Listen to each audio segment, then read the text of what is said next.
we came out. Lika, maybe we should do like an overall summary for you. Okay. This is I'm gonna go really high level, okay? Really quick.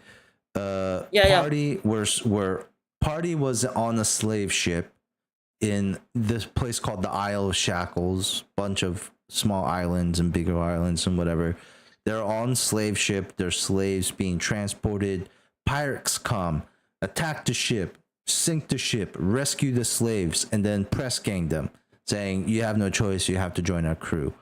Party members upset even though they were slaves a minute ago. Mura was never upset. Most people upset even though they were slaves a minute Nox ago. wasn't upset. Okay, fine. Dante was upset even though he... Dante and Nina. Nox was just like, oh, it's another slave ship. Dante's character Leonard was like, damn you villains, and then like it's like you were on a slave ship, bro. Like it wasn't better. They're giving you food and loot. Like what do you want? Freedom. Something a pirate should understand. You were a slave, man. What are you gonna do? You're in the middle of the ocean too. Like there is no. Unfortunately, you're kind of stuck. Anyways, they essentially they join a fight, capture a different ship, go with the second in command, learn about a mutiny plan, mutiny on him, kick him off the ship, and then take the ship for themselves. Get stranded on an island to go to a place where they know about, where it like refits ships. So that it is like stolen ships look new. And on the island, they meet, on the mainland, they meet somebody named Captain Whitewinds, who says they're somebody they knew, Rickety, the guy who does the repairs on the ship, is lost. There, Briar meets Briar and both Leonard Edivane, he's a monster slayer. And then Briar, who used to be a vampire servant, like almost like a not a blood, like they didn't feed on Briar, but Briar was the person who brought them food. So Briar would go around and persuade people to come with them, and then right into the fangs. I was a delivery driver. Charismatic delivery driver, right? So you know. Not the best type of character or person, to be honest. Pretty terrible. I mean, I understand Igor from Dracula. Igor? Yeah, I don't remember that. All right, so anyway, so wait, was he Frankenstein? I'm pretty sure Igor was Frankenstein, right? I don't know. I think of Igor from Frankenstein, but for vampires and not body parts. Okay, so.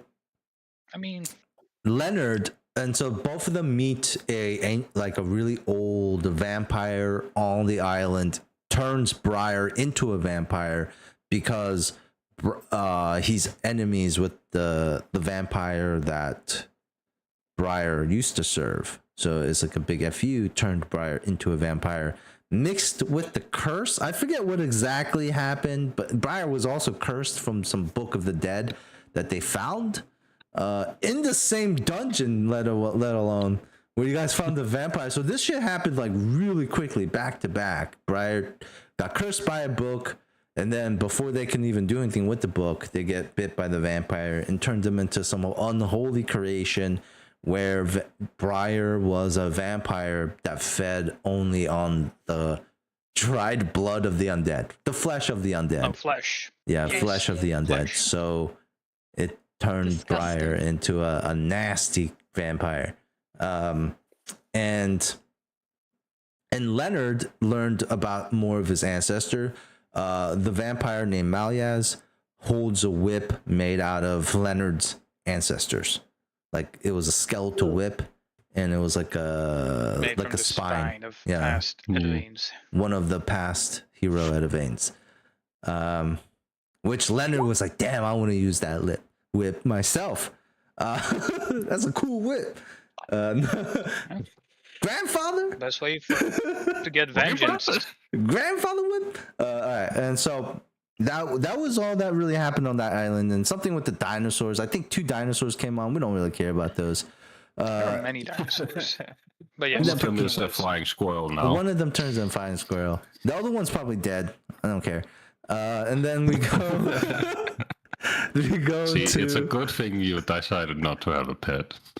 No, Liko Cal does doesn't have like a pets. pet. I do like. Yes, I do. Okay. I don't I'm so like sorry. random pets that Nina's character just plays a flute and they get dinosaurs. These are wild dinosaurs and it has no relevance to Nina's I character. didn't save them from the ocean. Nox was the one who fished them. You Yeah. critted or something. I forget what you did, but you critted on them and then like they fell in love with you. Played the flute Like a- real good. You played Your the pet flute so is either good. gonna be an eldritch horror that's just kind of like sticking to you, or they're gonna die in like a session or 2. That's not Right. true. A lot of food on Not our just true. That's not true. I completely think a baby bear for your character Lika is great. And it's something that that we baby haven't bear's gonna done die. yet. It's a natural, organic pet, not one that you guys just find like a stray. And they're dinosaurs, by the way, guys. Like, I mean, everybody you Skugga, met he was like, It's a he was baby pet. bear. no, everybody you met was like, what is that disgusting creature that's on your ship? And it's a dinosaur. You guys aren't. I don't know if you're Lizard. comprehending A it. huge lizard that has feathers. Oh, that's not the dinosaur I was thinking of. But these are mini raptors. They're not really like the nicest looking things either. Anyway, baby bear, super cute, man. Especially if it listens. Okay. We get off that island. Oh, so and then White Winds betrays them, takes their ship, leaves some of the crew. Some of the crew goes with White Winds, and they scully their signature smaller ship, which scuttle means they intentionally sunk their ship so that it just stranded them on the mainland. The party learns a big lesson. Because White Winds wasn't a pirate captain, he was a free captain. There was a lot of good song and legend about him. He was one of the good ones. They learned a big lesson that in the Shackles, there is no good or bad. It's steal or be stolen from. Business. It's business. It's just business. And so they go through this whole like 2 weeks or 3 weeks of trying to figure out what to do, like build a ship. I mean, Nox was trying to build their own ship. Nuts. Wasn't working. So they just decided they came up with this plan where they quartered a section of like where the ocean, like where the ship was scuttled. So they could they built dam around the scuttled ship eventually, and then dragged the scuttled ship back onto the shore, repaired it, and then used it. Which, in all sense of things, it was a brilliant idea. I don't know who came up with that, It but was Bench. I mean, it could have been Benji. It could have been an Yeah. NPC. Who knows? No, I'm joking. That was Benji. Damn. Oh wait, maybe Nox, Jacob, you came up with the dam. Yeah. Oh, yeah. yeah, okay. It was like, oh, we can't get the ship to the beach, so we get the beach to the ship. For the bench. Okay, yeah, but Benji was an old character that was retired, so we won't go into them too much right now. And then we left. They got the ship. We left. They left. They went to the nearby island. It's a port. It's called Goat's Head, and there they finally got some more information. They learned. But there was some thing, like it was like the first time they got to port. Anybody who wanted to leave could leave. There was a lot of drama at the time about like Leonard being captain and stuff. And that took a lot of sessions, to be honest. Leonard is There's still drama about Leonard being captain. Yeah, there Yep. is. However, Leonard is a terrible captain. well, not I'm not gonna necessarily. deny that. He's getting better. He's gonna, Oh, I mean, no, he's- the guy put in skills just for sailing, just for you guys, just to help you guys sail the ship. Hey, I also put skills in sailing. Yeah, that's true. For different reasons, though. Just because it made sense. Yeah. So they get to an island called Goat's Head. They meet some folks, and they realize that there's some sort of weird cult thing going on. fish monster cult called the Yaknath. They also they find some of Nox's relatives living on the island, and they find like these two elves who like travel together and might be more than friends. Not really quite sure. Yeah. They are the gay elves that we know canonically are bisexual. Is that true? I don't know. That's Yep. that's all right. Okay. Something must have happened where I don't really remember it. Where they're bisexual. All right, I guess Well, they were going to the lady's house to get into a sex dungeon. Then Yeah. The lady had a sex dungeon. Also, didn't you make Owen flirt with everyone when he was drunk? That's true. And that wine I gave They him? were definitely flirting. They were definitely flirty. Okay. And so on Goat's Head, they realize that there's this cult thing. Nox's relatives live there. Nox's relatives are involved in the cult, but they turn on the cult. But they also had plans to take over like the island and eliminate the cult themselves. And so Nox's uncle gave him a vial, a powerful weapon, 2 vials of something called Death Fog. And this is where the campaign took a really serious turn, where the group decided to use the Death Fog on like a ritual site, like where there was a ritual going on with the cult. This led to, I think it was like 50 or 60 people at the time that was at the meeting. It was way more. It was like a lot. More. It's spread out into town, so we don't know the exact number. It was a lot, but it was like I did mention like almost half of the village was in that like ritual site, and involving also like women and children. Not too many, but it was the case, and it's important to note this fact because Leonard's character, or Dante's character Leonard, upon seeing this, is pretty devastated. Also Nox's character too. However, that's not going to matter for Nox in a short while, because once they do confront, so they confront the leaders of the evil cult who got away, and they confront the sorcerer, the full leader, and like this underwater cavern with the monster Yaknath themselves. This was a really, really tough fight for the group, only because of like they're all under like the chamber was dark and underwater. So that's a tough fight.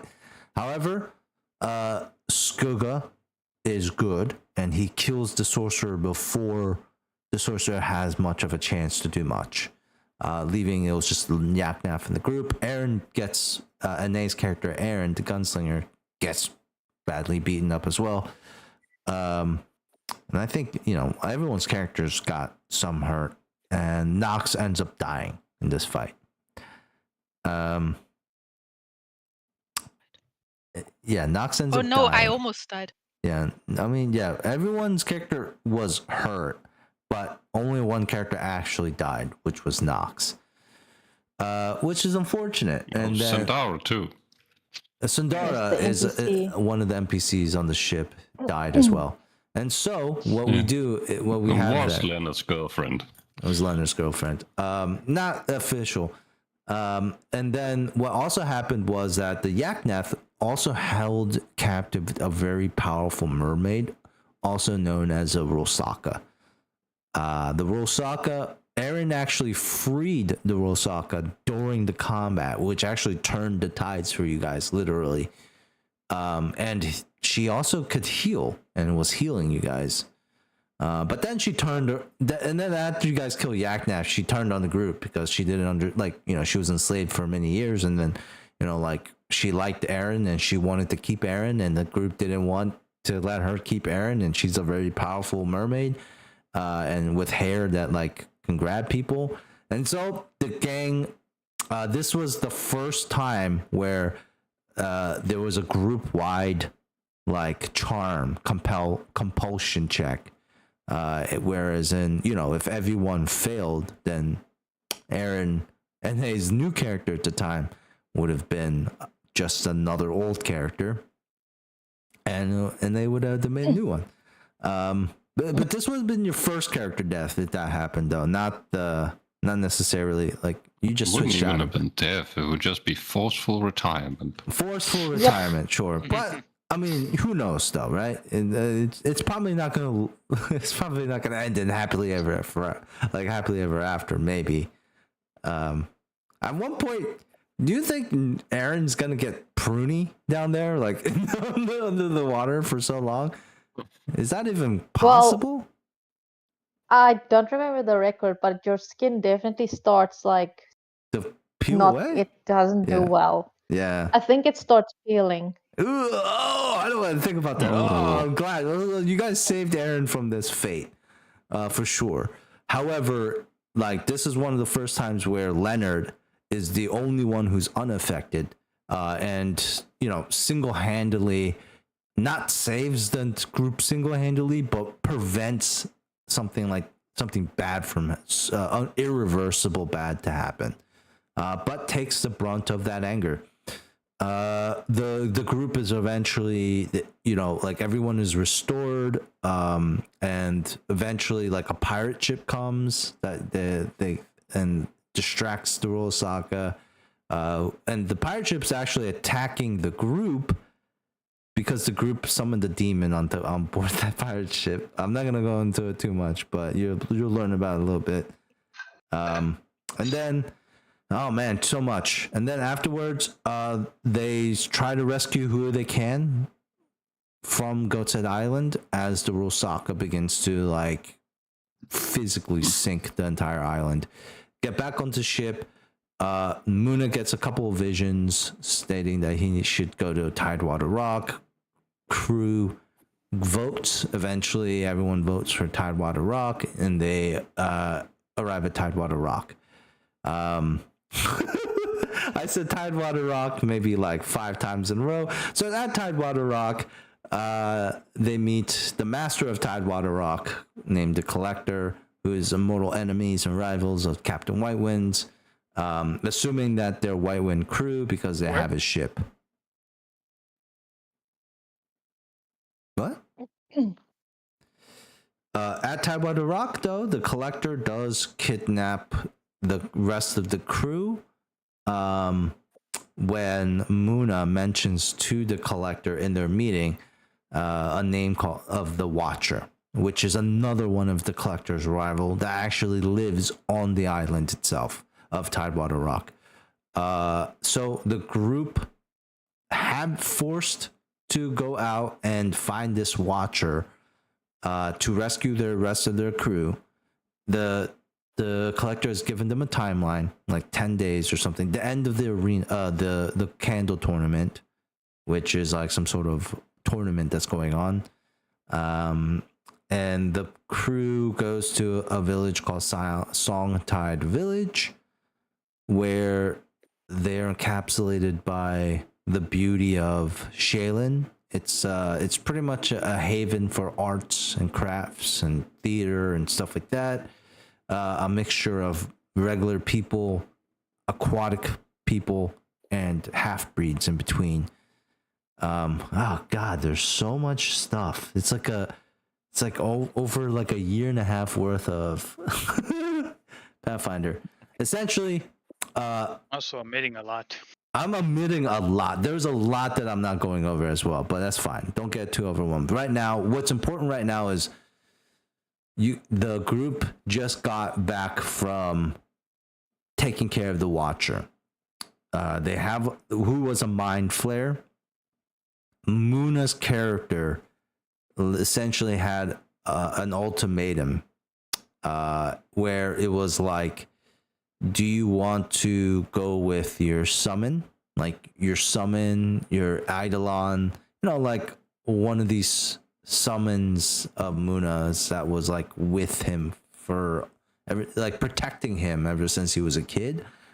Or do you want to go with the god of pain and death and torture, who promised you a lot of power and has essentially said that they are the architect, the architect of Muna's tragic backstory. Right? You guys all got that, right? That, okay. Yeah. That was clear, right? Okay. Yeah. And then Muna was like, you know what? I'm gonna go with the architect of my you know what? I'll be a good soldier. I'll play along. Hurt people hurt others, Cal. Yeah, I don't. In this situation, yeah, you're right. I mean, just sometimes, it is a sense of Stockholm syndrome where sometimes people empathize or sympathize with their abuser,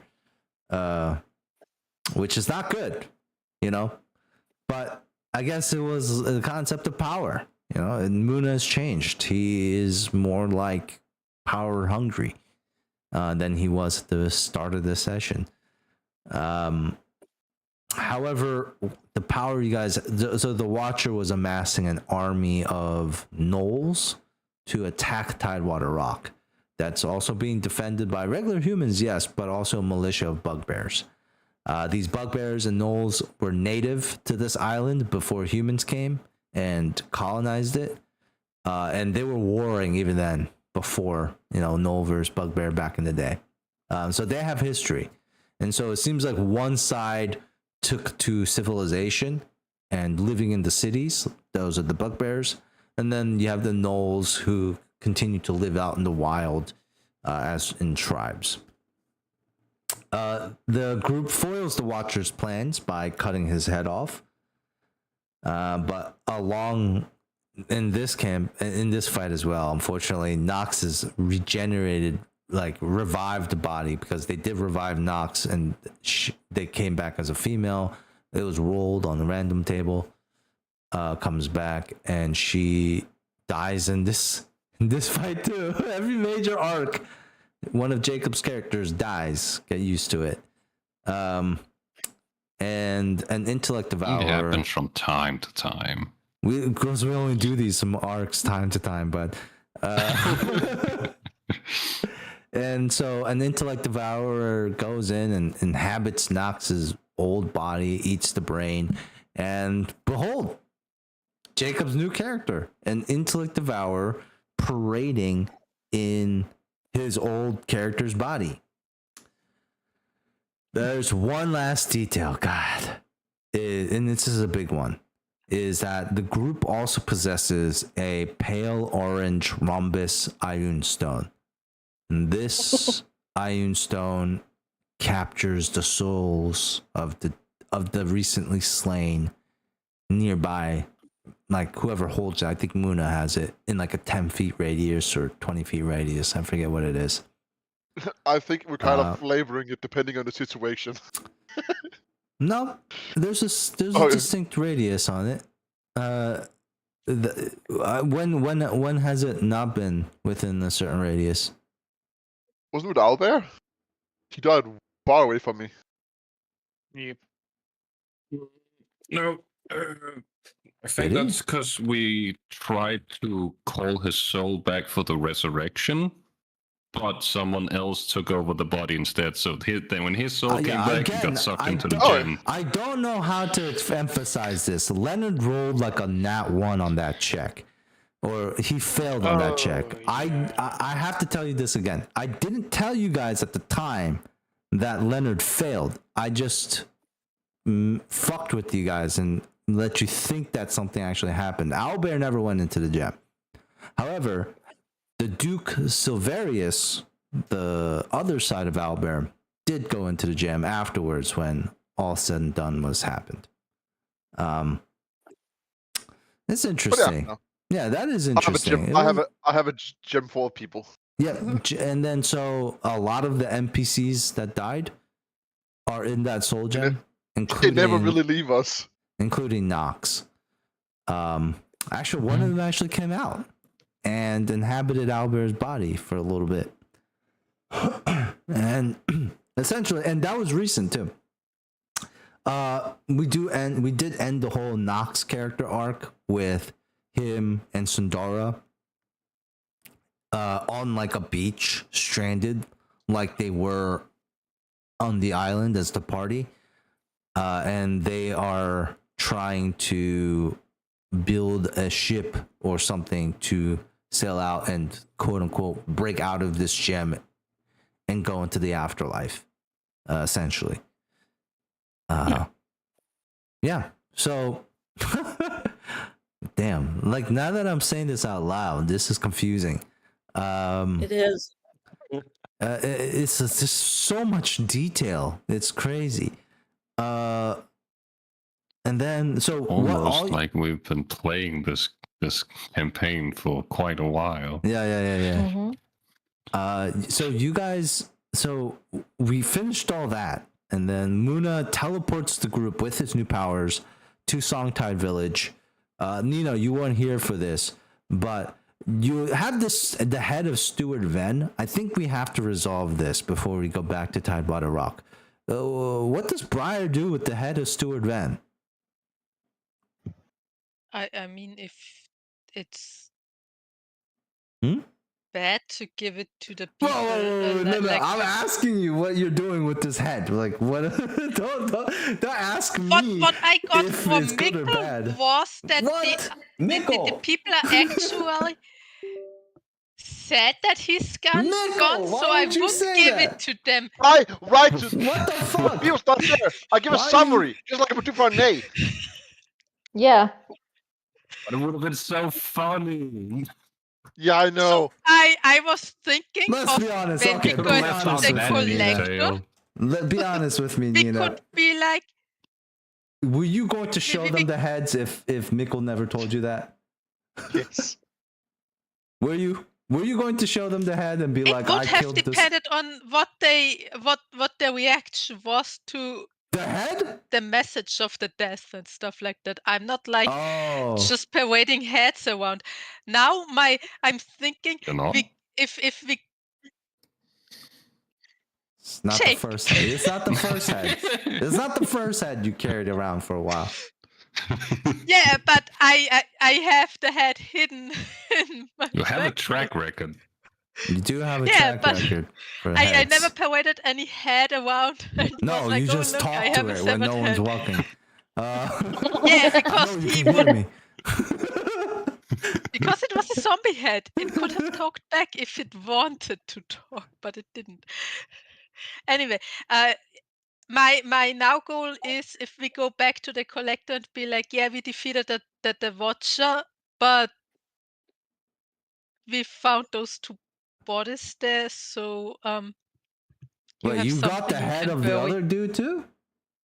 I got the head of the Great Mage. And Oh my god! So you have Yeah. multiple heads on you? Yeah, she took both of them. That's so bad. Where are you fitting these heads? You know, like they're Oh, not that's small. Just around her belt. She's just got a belt with heads on it. That's so terrible. Like you know what? I don't know where you're keeping these heads. They are heavy though. Like heads aren't light by any means. All right, you're medium load until you get rid of these heads, Nina.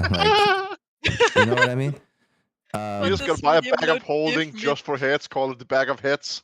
Bag of heads. One of my favorite movies, Dirty Black Bag. Well, awesome. Do you guys like Western movies? Cowboy movies? Uh-huh. Wow. Okay, Yeah. I would recommend it then. Okay, cool, thanks. It's called The Dirty Black Bag. I think it's on Netflix. Okay. That Dirty Black Bag. It's about a bounty hunter who thanks. carries around heads because that's how you get paid.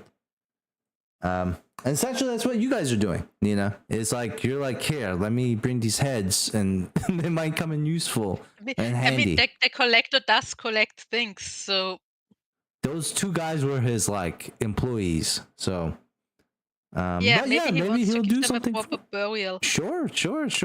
I mean, he wears armor made of bones. You never know. Yeah, he does. Hey, it's better to I guess have him than not, right? If they weren't so huge and bloody. I could, if the collector would be pissed, I could still throw Well, them into to be the fair, ocean. they wouldn't be that heavy because the brain's been eaten. Oh yes, the brain has Right. been eaten. That's true. There are hollow Yeah, so it heads. wouldn't be There is a portion of air in there. I mean, the other it's just the bone as well. Like, but you're right. The brain is absent and all the liquids inside. So that's interesting. Okay, yeah, it's a little bit light. So wait, when Briar's carrying these heads in the bag, they clink against each other and they're hollow. So you'll hear like dunk, dunk, dunk as they hit each other, right? Essentially. So anyways, like whatever. they're hollowed heads. It's interesting. Yeah. Okay, so they arrived. They're right back at Tidewater Rock. Another big thing is that so they have the 3 heads on them, and they're trying to get. They have the head of the Watcher, which they're hoping is going to make the Collector happy and release their crew. They're also with Elaine Edivane, which she is Leonard's cousin. They didn't know each other until they just met. And she's also a high-ranking officer of something called the Red Sails Trading Company. Think of, in Italy, do you guys have Amazon, Lika? Amazon? Yes. Yeah, so they're like Amazon of this world. Completely just globalized delivery, trading company. And the presence is really big here in the Shackles as well. It seems like they're trying to sink their teeth in this area, in this new market. And so from there we have the group sailing back into the port of Tidewater Rock. Here is an image of Tidewater Rock. And we actually left off, and this city is always raining, always kind of, how do I say, darkened. There's storm clouds constantly. And it kind of looks a little harsh here. And it is. That you guys all hear the cheer raising from the arena, where you're sure your friends are kept hostage against their will. And I think we also ended with a barge, a couple of barges coming in. And you guys notice one of the people leading the barge and driving the barge is good old, what is his name again? Fancy Tomwell? Yeah, Fancy Tom. Yeah. Fancy Tom will staggers. Yeah, My Fancy good Tom. old friend Tom. Tom, who's not actually that old. He's not. He's actually quite young. Yeah, he's not that old. He was actually one of the leaders of the pirates that were attacking Goat's Head, or were trying to take over Goat's Head. And essentially what the party did on Goat's Head was, I won't say it's their fault that the island sunk, Genocide. but it is definitely their fault that they killed a bunch of people who were part of the cult. That is true. And then the death fog did kind of spread into the town.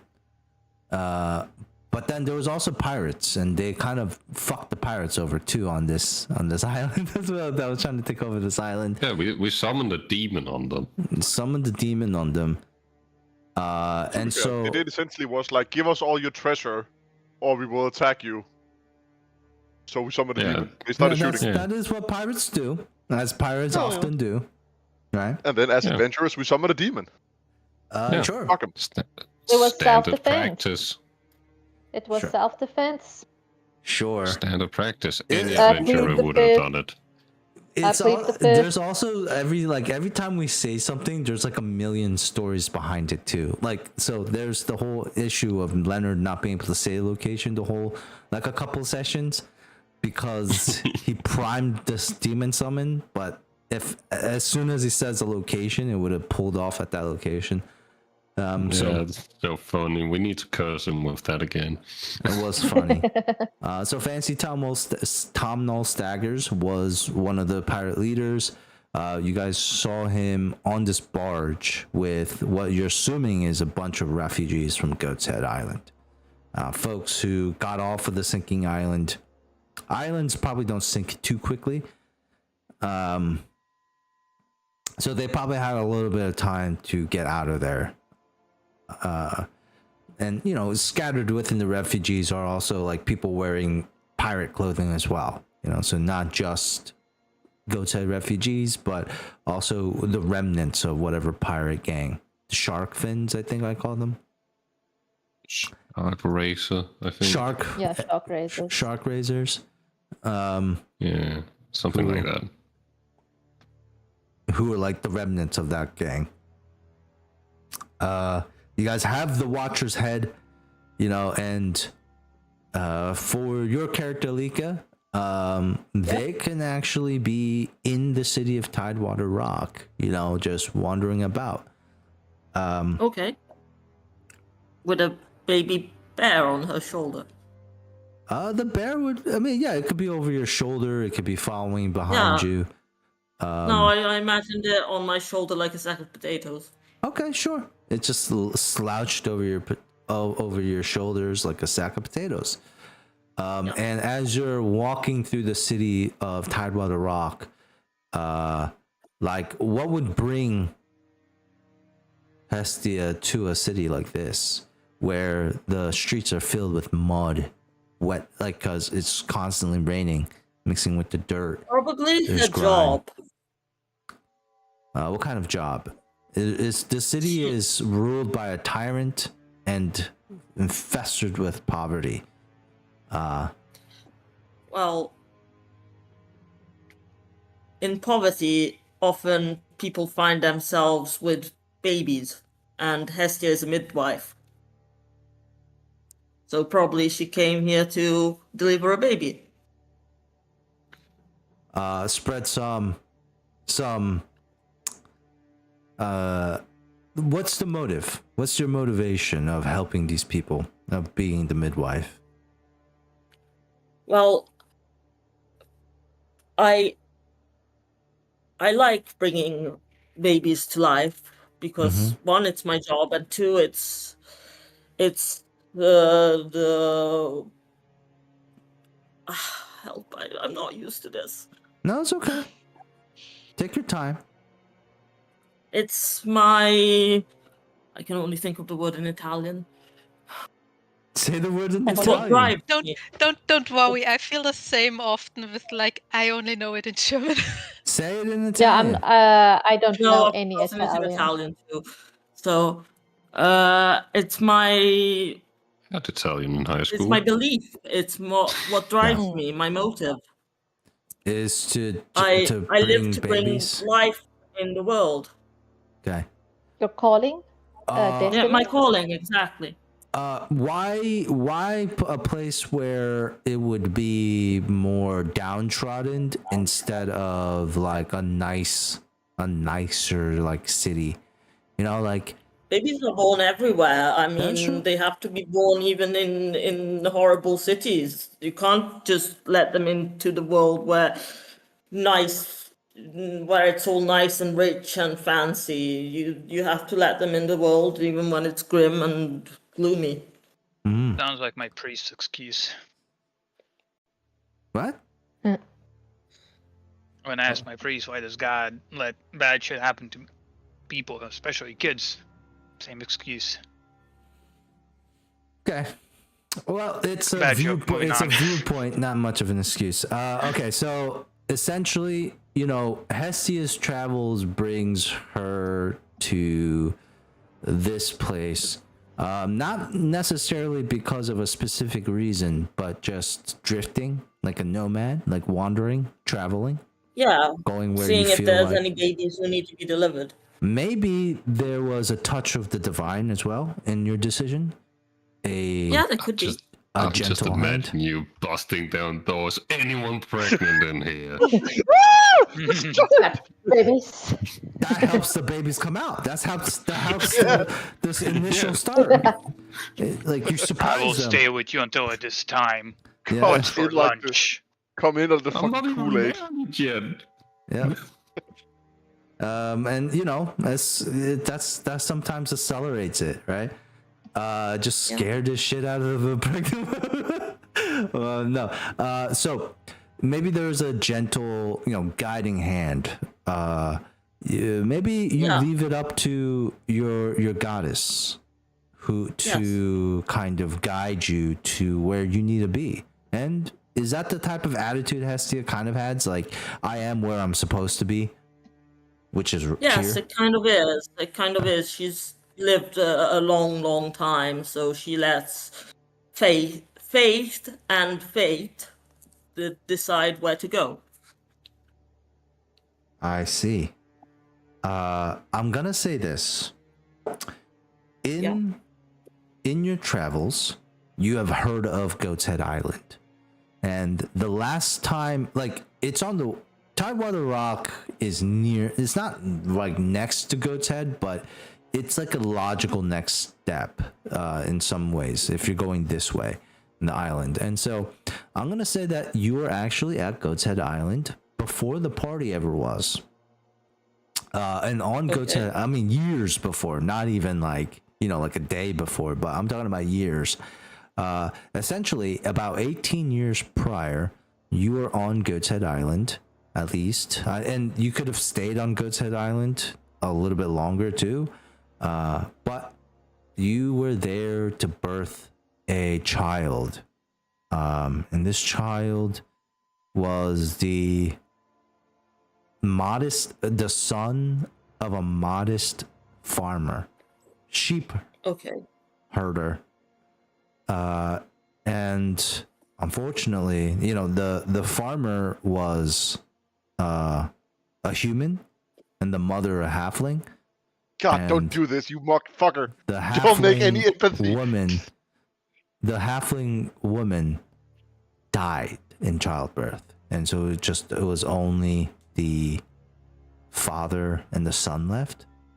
And maybe you even stuck around. Like, what would Hestia do if, unfortunately, there's always that, like, that possibility, right? And as a midwife, you've probably seen it more than once, where sometimes both of them don't make it, but sometimes only the baby makes it. Yeah, she's definitely seen that several times, and she does offer her help to the family. So you got to know this man, his father. His name was Giles Corey. And his son, John Corey, who is half halfling, half human. And you were around long enough to see this rebellious streak in John. He's a three-quarterling. This almost like anger against the world, like he never had his mother, and he's always smaller than the rest of the human kids, getting picked on. And you were able to witness this here, Hestia. Like, what kind of advice or like teachings would you try to impart on John Corey here? Okay, I need a minute to think. No worries. Also, don't get any empathy. This character will die when you see him. Don't get attached. No, he has become our enemy. Oh, that's right. I'm no longer playing Nox. I can't defend him. No. Exactly. You guys. His own I'm gonna kill guardian is all that gone. little bastard. Yeah. He might have caused some nuisance to the rest of the group before. Sure. He did totally almost get us killed a few He times. almost made me kill my cousin. I was fine with him after getting back to him being He stole your qualified. gold. And think I'm I ready. did tell Rosie about what he wanted to do, and then he got all shit-faced for that. I got back at him.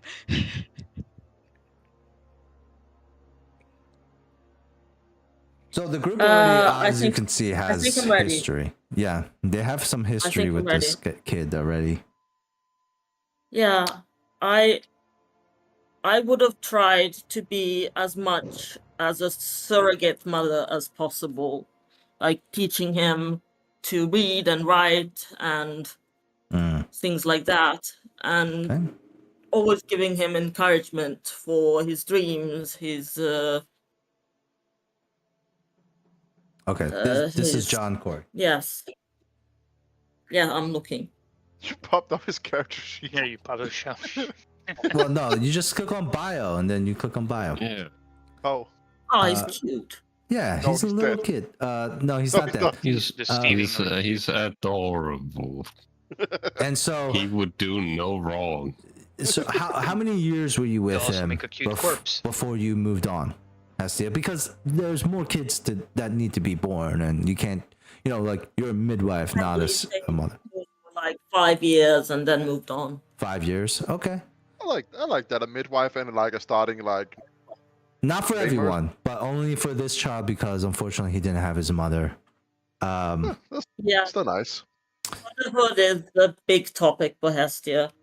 So, Hestia, you're walking through the streets and you might have just, washed your hands. You're washing your hands as water's dripping on these trowels that have, like rainwater in them. You're washing your hands off after some of the birth is kind of on your hands and you wash it off.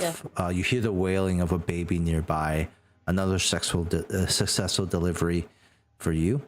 As the father comes out, and the woman who just gave birth, her sister comes out, and so father and like sister-in-law. Hang on, you're glitching. Guys, hear me? Hello? Oh, Yeah. I hear you. Okay. You sound Yeah. fine to me. Yeah, I couldn't hear you. Okay. So the father comes out and he's like, Oh, hang on a second. Okay, I'm fine. okay. So the father comes out and says, do you usually introduce yourself as like Hestia before you?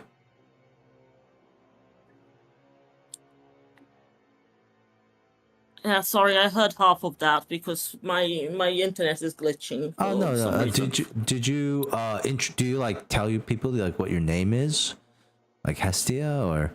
Yes, I tell my name. I tell my name. So the father like tries to take your hands into his, and he sincerely thanks you. He's like, "Thank you, Hestia. Without you, I don't know if this would have." Thank you. You're just such a big comfort for us. You're welcome, dear. It's my purpose and my calling. And oh god, I sound like a robot. You're welcome, dear. It is my purpose, my calling, and most of all, my pleasure. He goes ahead and hugs you. Hestia says, "We're going to name our boy after you. We'll name him Hector. Thank you." That is an honor for me. I'm very grateful. I hope baby Hector is going to grow up into a strong man. This is the first time either, just to let you know, Hestia. In your long life, this has happened. Like, there's probably a good amount of Hectors out there. I was just Yeah, about to probably. There's like 60 of them. More. But So I'm many still Hectors. touched like it's the first one. Yes. And after successful delivery, you probably don't wanna like intrude in this very special moment. You know how special this is. What the hell? Okay. What was that? That certainly is a special moment. What was that? I'm sorry, I couldn't resist. Oh, that was me. What the Oh hell? my gosh, that was random. Yeah, it's so random. Oh, I forgot about that. I was just like found it like 10 minutes ago. I was just waiting for a perfect moment to do it. And then when you said special moment, I'm like, yes, this is it. This was the perfect moment for you? That was the perfect moment for you? All right. Okay. So, anyways, so we find you, Hestia, like in this special moment with everyone else. Like, you probably don't intrude too much on those moments, right? No. You know, in Them. my point of view, it'd Them. probably be Okay, weird. okay, I'm confused. Okay, What? I'm back. Oh, okay.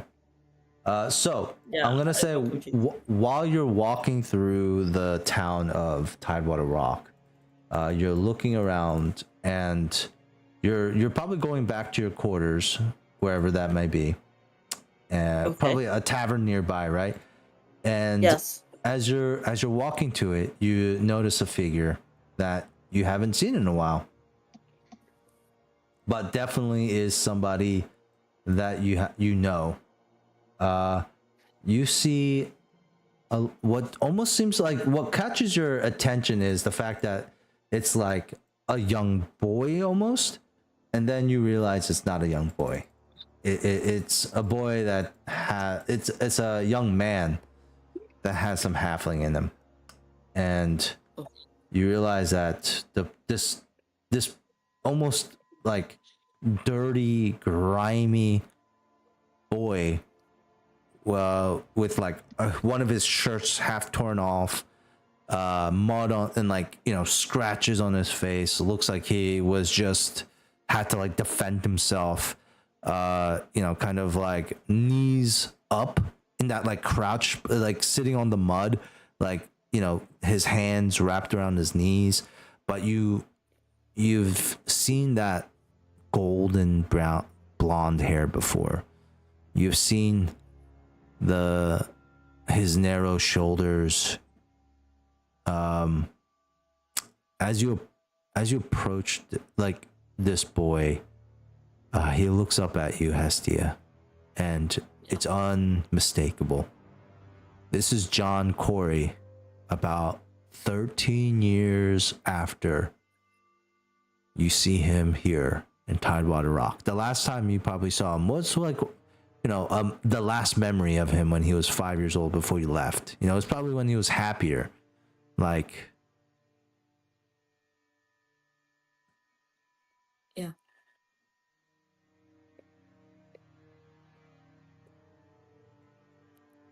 Yeah, sorry, was that a cue for me? well, I was just like, what do you think the last memory would have been for you and John Oh, Corey? okay. Sorry, I'm No. very nervous.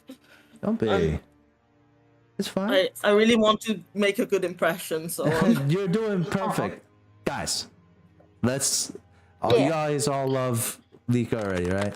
Don't do Absolutely. this. Oh. Who's Listen, all it these- can't be worse than Dante's first Can't, impression. yeah, So, God. Yeah. yeah.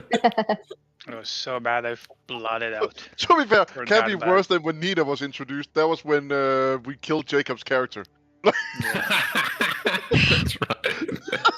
I think I wasn't even talking that much Yeah, in the That was first place. That's true. Because the very first session, it's PvP and they kill someone else's character, and I'm just like, oh, what the fuck did I get yeah, into? no, so don't worry. No. We done worse. And then when they joined, they were all halflings. Where like it was, Yeah. which wasn't Everyone that was much better. I was What That's a Dante, nothing. wonderful campaign. Which like they just did to, I think, troll me. All right, so Pollen Patrol. the Pollen Paw Patrol, Patrol. the Anyway, Bumblebee Guild. Anyway, so Hestia, what was this last memory. memory of John Corey? I remember him catching bugs or stuff like that. Aw, Things fuck. that children do. Oh, that's so cute. And let's just say he wasn't, he cried when you left, like all these children opt to do, but it is also part of growing up, What do you think now when you see John Corey looking up at you, face dirty, slightly bloodied along the lips, and you can tell he is not doing, like, obviously he's not doing great. I do a double take to make sure it's actually him, and I bring a hand to my mouth and whisper, "John." John looks at you, says, "Oh my God, Hestia? Is that you? Yes, it's me. It's really me. It's really you. This is such a how are you doing? He's going to spring up and go for a hug. What is Hestia wearing currently? Hestia is wearing a long white dress. A long white dress? Ooh, not the best dress here in. Do you know like cantrips like prestidigitation or something like that? I don't think I do. We can always just give it to you. I mean, you got to keep that white robe clean somehow. I right? mean, yeah, she wears white all the time. She gets it dirty with blood, so I'm pretty she sure probably there are some like has a lot of spares. enchanted clothes that are enchanted to keep clean. I'll also just give Hestia prestidigitation, which will just make them clean all the time. I don't think that's a cleric spell. I don't care, Jacob. Okay, that's fair. You know what? That's fair. It's a divine prestidigitation, okay? The goddess wants her subjects to look clean. As a midwife should. A midwife, would you trust a midwife if they came in dirty? No. Depends. If a doctor Doctor comes in all bloody. Yeah, bloodied in a street fight with dirt on their face, you're gonna trust that doctor, eh? That's the doctor willing to fight for that baby. That's the one I want. That's the doctor you want, the one that was just in a fist fight. Yeah. Yeah, so I just beat the shit out of that guy. Call a doctor, buddy. I know he's got hands, you know?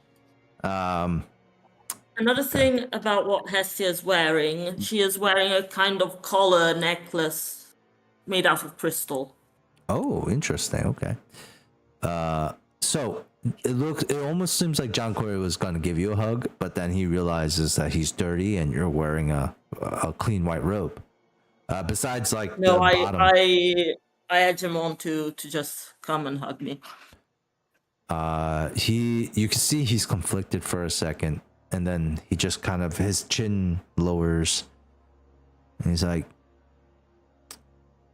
"What are you doing here? Well, This ain't a city for you." I just delivered a baby. It's my what I always do. Yeah. I figured. I mean, I knew I wasn't special or anything like that. I figured that. Every baby is special, John. Everyone is special in their own way. Yeah, I'm finding that harder to believe nowadays. Look at me.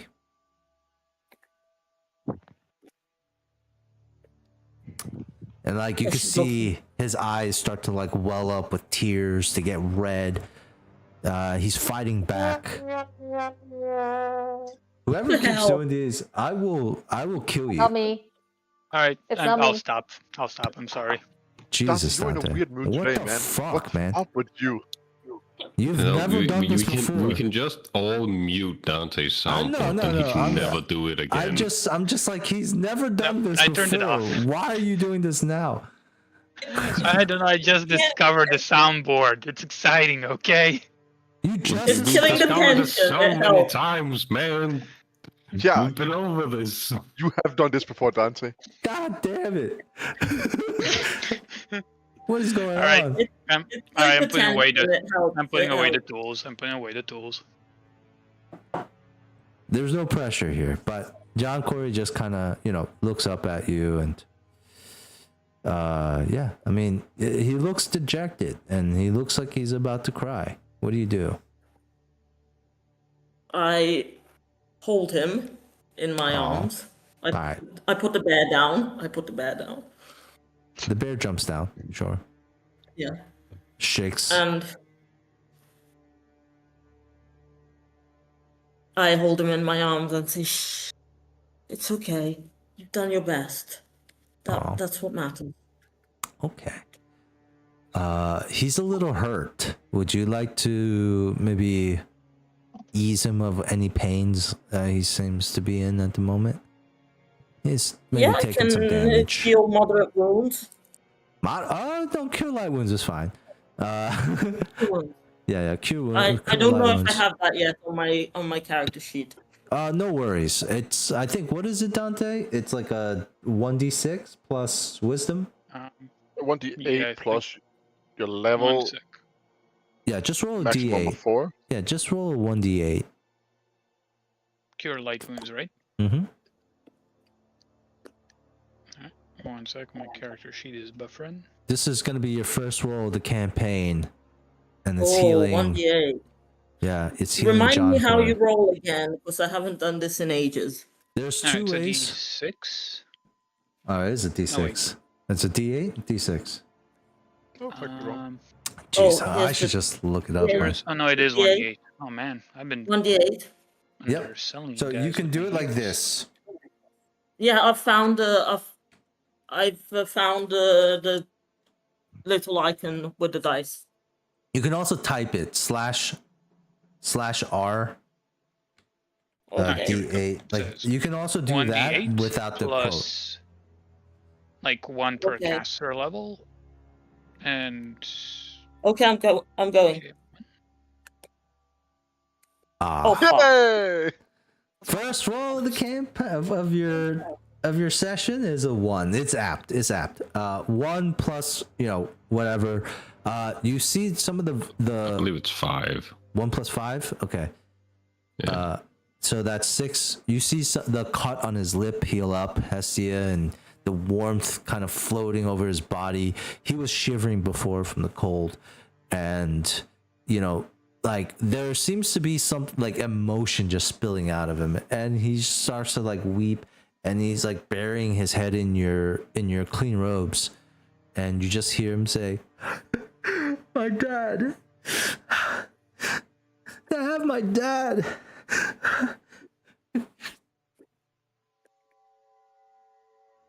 I soothe him a bit more by patting his head and like stroking his back.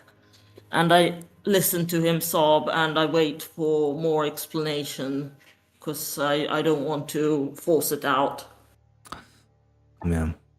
He, after like a moment or two, he just kind of looks up at you, and you can see like that emotion like has drained away from him, and it's like this like emotionless, apathetic face, like a blank face after he comes out of the quiet sob, and he just kind of looks back and says, I won't keep you any longer. You should get on to your business. There's probably, more babies that need to be born. And, yeah, don't worry about me. I'll be fine. Hestia thinks for a moment, and then she realized she doesn't have any urgent business right now. Babies have been born. She's done. She's finished. And she says, I can stay a little longer. I'd be glad to catch up with you. No, I don't want to keep you from doing whatever you need to do, Astia. Thank you. It's good Really, to dear, see. it's no problem. It's no problem. Well, I don't have anywhere to go. This is kind of where I'm just sitting, so...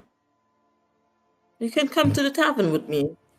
Can get you a nice warm meal. He like fidgets a little bit. I don't think that's right. I mean,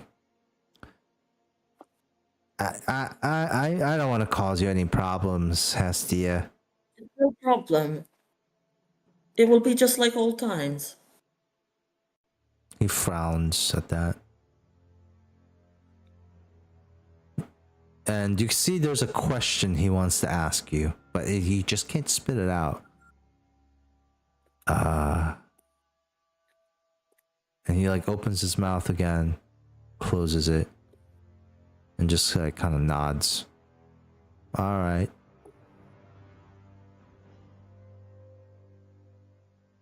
I take him to the tavern. You take him to Oh, the sorry. tavern. Yeah, you take Yeah. him to a tavern nearby. We go from that scene to the party sailing on the Sea Gale, a boat that is, I believe I said it was blue on the bottom and then like white at the top, or is it opposite? Yeah, so it's to mimic like a horizon. If you saw it on the horizon, it's supposed to like blend in, which I don't even know if that actually works. It probably wouldn't, but Well, I mean, you showed a picture of the seagull. That's dope. it does. There is a picture of it, the Sea Gale, It's and right there. it's a beautiful ship. It's a beauty. It's a beauty. And to say they sunk Well, this, it's pretty banged up right now. yeah, but it's banged up. But in all its glory, that's what it looks like. And you guys are Not coming much, in. but it's ours. You guys dock back in the docks like normal, like before. The harbor master is not here, unfortunately. Thankfully, to like harass you guys for dock fees. What do you guys do as you guys Didn't start we to? just like leave the ship here? Well, this was the red sailing boats. This is not our ship. Like, Yeah. we're coming in from the. Oh yeah. Yeah. So Elaine's on the boat as well, and Elaine kind of looks over at all of you, and this is Elaine right here. She's like, Lennon, Yeah. a moment. We'll continue our conversation later. And I walk up to Elaine. Um, What is it, cousin? So tell me, what is your plans? Oh, right now to take the head of the enemy, or the collector's enemy, to him as a bargaining chip to get my crew back. All right. Well, I wish you luck. And also, if you have the chance, drop in a good word for me to the collector. We want to, continue our endeavors here in Tidewater Rock. As at the same time, I was wondering, Leonard, it seems like you and your party are not totally. Don't really seem like you have a fair direction that you guys are traveling into, if you don't mind me saying. We don't have a Nexus Nation planned, if that's what you mean. Why don't you join us? The Red Sails Trading Company. We provide excellent services. You've seen it. You've seen the good that we do. I mean, that man right there, she points at Aaron. He's practically a member already. I mean, we make merchandising off of him. It's True, but if I try remember right, suing you us. never really told It's him not that, invented yet. We have the Lawyers world's don't first exist lawyer. yet. Yeah. We have the world's first copyright lawyer. Yeah, we have one lawyer, so try to beat that. Back in the Trained in days. hell. Yeah. He's a devil of a man. Brilliant with contracts. You should meet him. However, it doesn't seem like you guys have anything to do. Just why not work for us, make coin? I'll give it some thought to run it by the crew. Right. Well, When it comes to taking jobs, it's more of a democracy than a dictatorship.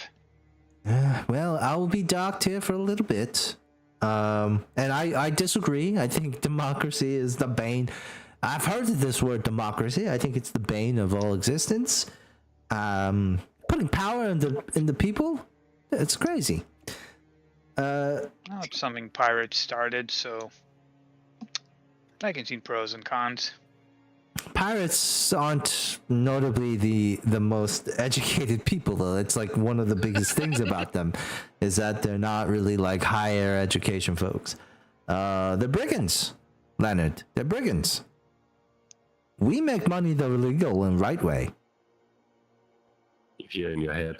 She called you a brigand. Who said that? No. Said what? Who You said get, you what? get no response.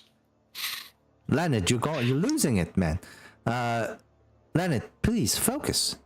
I'm just saying there is money to be had. It's legal money. You don't ever have to. You have a ship, so you know deliveries, cargo, whatever. You can help in any capacity. Security, you know, making sure that these trade routes are safe from brigands and pirates. You can have gainful employment, is what I'm saying. Think about it, okay? Tell me, cousin, do you ever deal with monsters threatening settlements or anything like that? We do, of course. Look, the Red Sails Trading Company is so widespread. We employ, I would say, maybe 7 or 8 teams of adventurers who go out and kill monsters for us. The Red Sails Trading Company knows it follows one law, okay, and I think that's where we are very different from the Collector. Is that if the people are happy, they're going to keep spending their coin with us. If they're not happy, then they don't spend the coin. You see? So we do everything we can to make them happy, and then they give us all their money. So it's just how it is. Monsters killing their children, not happy. So we want that away. Make sense? Whole bunch. Simple Yes. to the point. That's it. We are always looking for folks, and she kind of leans in low. You wouldn't be the only Edivane that we employ either. It's a chance to meet some of your other cousins. There are more of our cousins working for the Red Sails. You don't. What? Do you think you're the only Edivane in this whole entire world? It's a big family. Yes. Now, are they in the monster slaying business still? No. Most of the Edivanes that I know are in different positions. Logistics, ambassadors, brand ambassadors, essentially. His expression kind of like turns a bit sour. Are you sure they're Edivines? I mean, She puts a hand don't on your see myself- shoulder. Leonard, the time for monster hunters and things like that, that's all going to go away.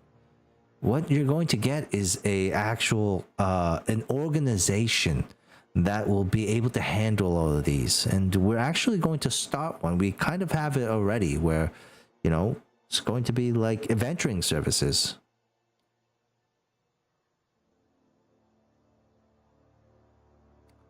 That's why we employ about 6 to 7 teams right now. Size not so different than yours. And they all joined for the same reason. It's because it was good work. They're used to doing it, and they can make coin without the hassle. Now, look at what you have done. Look at what the state is your crew. If you were part of our organization, things like this would never happen. they were saying if we were part of Red Sails, the Collector would have left us alone. Yes, because even the Collector understands that one person with ultimate power can never beat or best an entire organization. Thousands, tens of thousands of people all at once. I mean, if everyone has a weakness, Leonard, and if we, as an organization, decided to put all our resources into disposing of the Collector, you better believe it will be done. Is Now- she implying that she knows his weakness? No, she's just implying that everything probably has a weakness. Well, I understand that, but I'm just wondering, because No, she is sure. stationed here, she's I think the highest ranking. she's stationed in the Crimson Post, which is like a base floating outside of Tidewater Rock, and you think that's for a reason, because the Collector probably doesn't want them in his city. So what they did was built you were on it, like this large floating base near them, and has been on like an uneasy truce. Yeah, but that is basically the base for Tidewater Rock for the Red Sails, right? Yes, yeah. And she is like the ranking officer here, like she's in charge. Yeah. So, like, if anybody would know like a weakness of the Collector, if she does know it, it would be her, right? No, she would not, because she did. In your mind, Leonard, I'm gonna set you straight here. She's been telling you guys that she has never met the Collector. It has never, like, not never even met him personally, but like not even the gained higher audience. ups in the Red Sails, you know, the people in charge. Maybe they like told her like, hey, if shit goes down. Also, whoever would possibly, however, you know that the Collector is paranoid. I think I mentioned that, like, he doesn't ever come out. No one ever sees him. The only people that would probably ever get close enough to ever know this are his trusted people.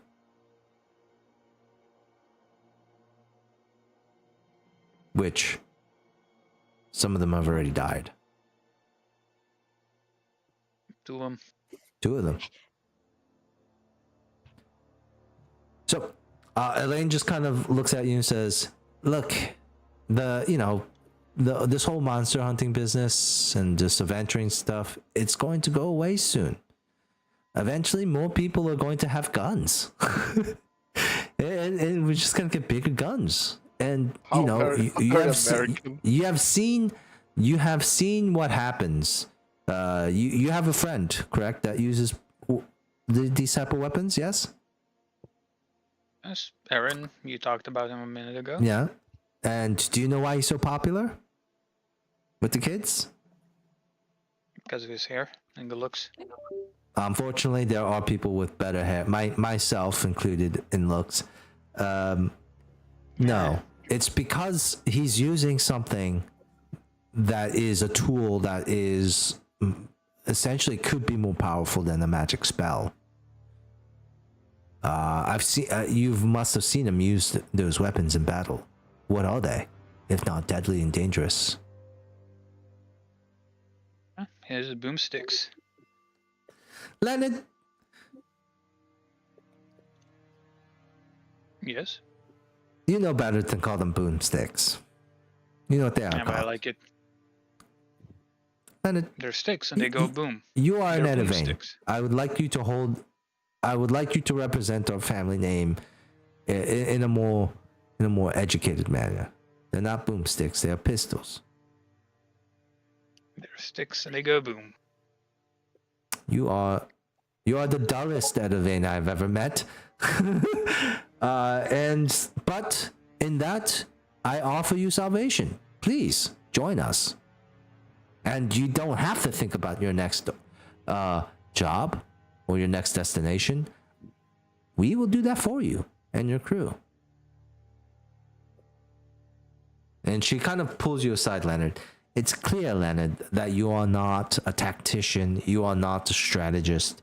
And unfortunately, it's also clear that if you aren't always thinking about these things as a leader, you can get influenced in many different ways, and you can lead your crew into danger, into delusions, into just frankly just being manipulated, like you are being now by the Collector. Yep.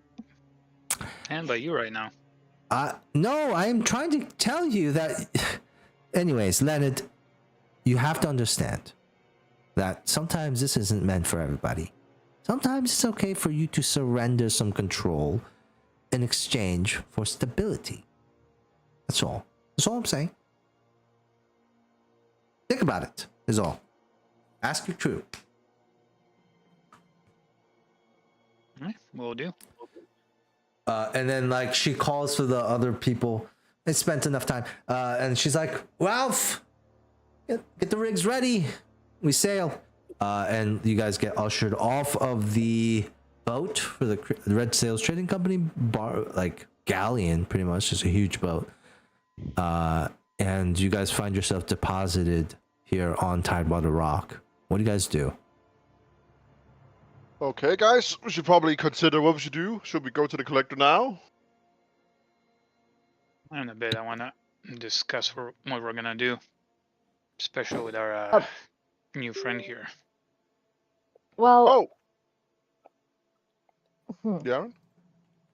No, I was just saying, I don't think we should just walk into the collector's main base where he has all the power and say, hey, we have your sworn enemy's head, because he can just take it and not give us what we want. Can I say something here? I could shift to look and sound like the steward. Oh, Ooh, gosh. So dangerous. if I bring you to the main base, looking and sounding like him, All right, that's a way in. If But we are trying to impersonate the steward, I believe I would be a better fit. you did it his head but I suit, can't so I'm guessing you shift know. you to look like him. I have this hat. But I'm pretty sure the head of disguise can't make you look exactly like another person. I've already done that with it. Yes.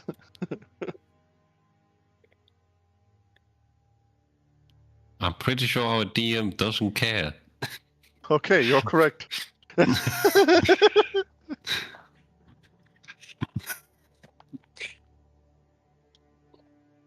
right, so that's our way in, but To be we fair, need the middle and the way out. Also, can we just raise the question? Why do we want to sneak our way in? This sounds like the plan if we wanted to, you know, make him die in Minecraft, so to say. I feel like I don't want to fight him.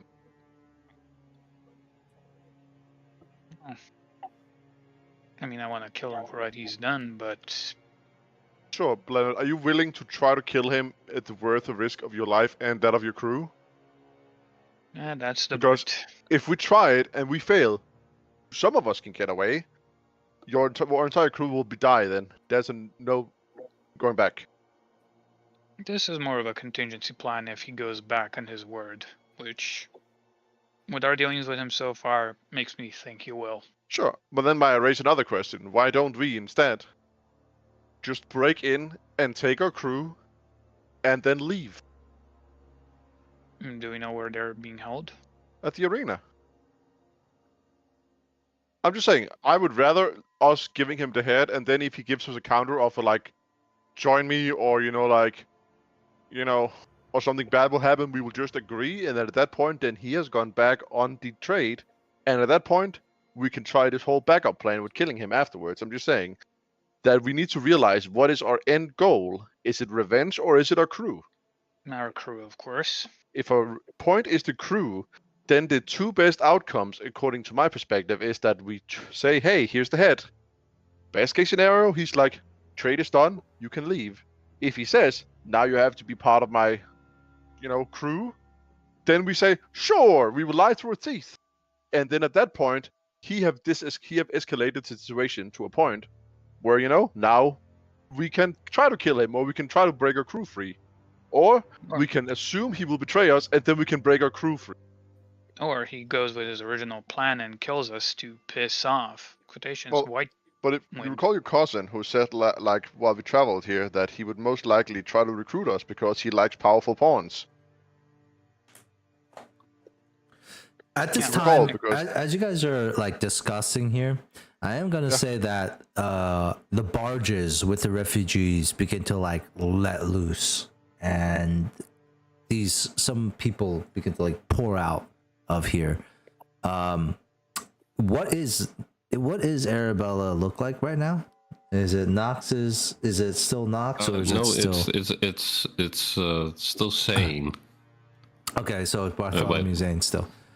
I follow what you're saying, yeah. However, you do hear a voice call out. It says, My, if it ain't my eyes deceiving me, is that? And then he like snaps his fingers. I don't think I remember your names, but I remember your fucking faces. And Tom Nall Staggers like kind of comes to the beach, or like kind of like the docking area that you guys are. And Tom Nall looks at all of you and says, the destroyers of goats' heads are here. I think you mean the saviors. The saviors. Considering that we saved a large part of the, He looks around people. at the people. What have you saved? Well, those have been captured at the moment, but we saved a few people. Do you see another like burly man step up, put a big meaty paw on Tom Nall Staggers, and you can see him say, "Don't mind Tom Nall. We all know that what was happening on our island was horrific. And most of us agree that this is just simply retribution for all the things that we just let slide happen. The disgusting rituals, the birthing of the fishkin, and that poor mermaid that we that was used for these rituals as well." He looks at you all, staring at you, Leonard, saying, "It was a Do I cleanse." recognize him? It's just, one of the folks at Goat's Head. NPC 47. Yeah. Maybe you saw him at the tavern, like the tavern keeper. That's Adele. We got all the NPCs we interacted with, Cal. No, not a doll. Oh yeah, that was a doll. No. There was another person, not at the tavern that you were staying at, but the This inn. guy is night shift. No, not the inn. You guys weren't staying. Oh, in the inn. tavern. Oh, Yeah. right. Oh, yeah. Okay, fair. There was an NPC at the inn. Yeah, Wasn't that also a doll? No, no, he was the blacksmith and he was a the tavern blacksmith keeper, but and not- the tavern but not keeper. But not the I innkeeper. thought he also was the innkeeper. No. There was a separate person for the inn. I have their name right here. Give me one sec. Well, just anyways, I don't need to give you the name right now, but Well, I will say it's very impressive that you fucking dare show us here, Thomas. Considering like you tried to shoot us the last time we saw you. Tom now looks at you and says, I think we're even when you summoned a demon on my ship. It Are killed you at the most bottom of my the crew." ocean? Are you at the bottom of the ocean? If then you started it, and we are on any right to finish it. Well, We what shot happened. like 2 cannonballs at you guys. And we And shot you one summoned, demon. you summoned an abyssal We cannon from summoned hell. one demon. If anything, we owe you one. But you know what? You done some It good. casted darkness on board the ship, encapsulated our entire ship in darkness, and it killed and it slaughtered indiscriminately. It tore the boards away, and he's like, you know what? That's all over and done with. I'm no longer fancy Tom Nall Staggers. Now I'm just Tom Nall Staggers. He lost his fancy. I lost my fancy. Well, I'm happy to see you done some good with the people. I mean, I guess. How do you feel about it, Leonard? He did save some people we missed on our way out, so good work, Tom. He shrugs. The join up, bro. Don't worry, Jacob. We're gonna kill him so you can get his buddy. Oh, thank God. Oh, That's that's a good fucking point. Oh my goodness. This is I still terrible, don't dude. trust You you, guys are evil. Perfect sacrifice. It almost sounds like what evil characters would say. All right, so Tom now just shakes his head, and then one of the villagers, like the innkeeper, looks up again at you, Leonard, and Muna, the two supposed people arguing, and he says, now I guess we'll try to make a new life here at Tidewater Rock. I've heard mixed things. How is it? You're already here. Is this a good place to start fresh? A new life? No, I would go somewhere else. Well, that's not really. Like, you look at the barges; they're makeshift. They're falling apart. And he looks at all of you, eyes glazed over. It's better than Goat's Head, but he did capture the other people from Goat's Head and hold him hostage. So you get the good and the bad. The food here is amazing.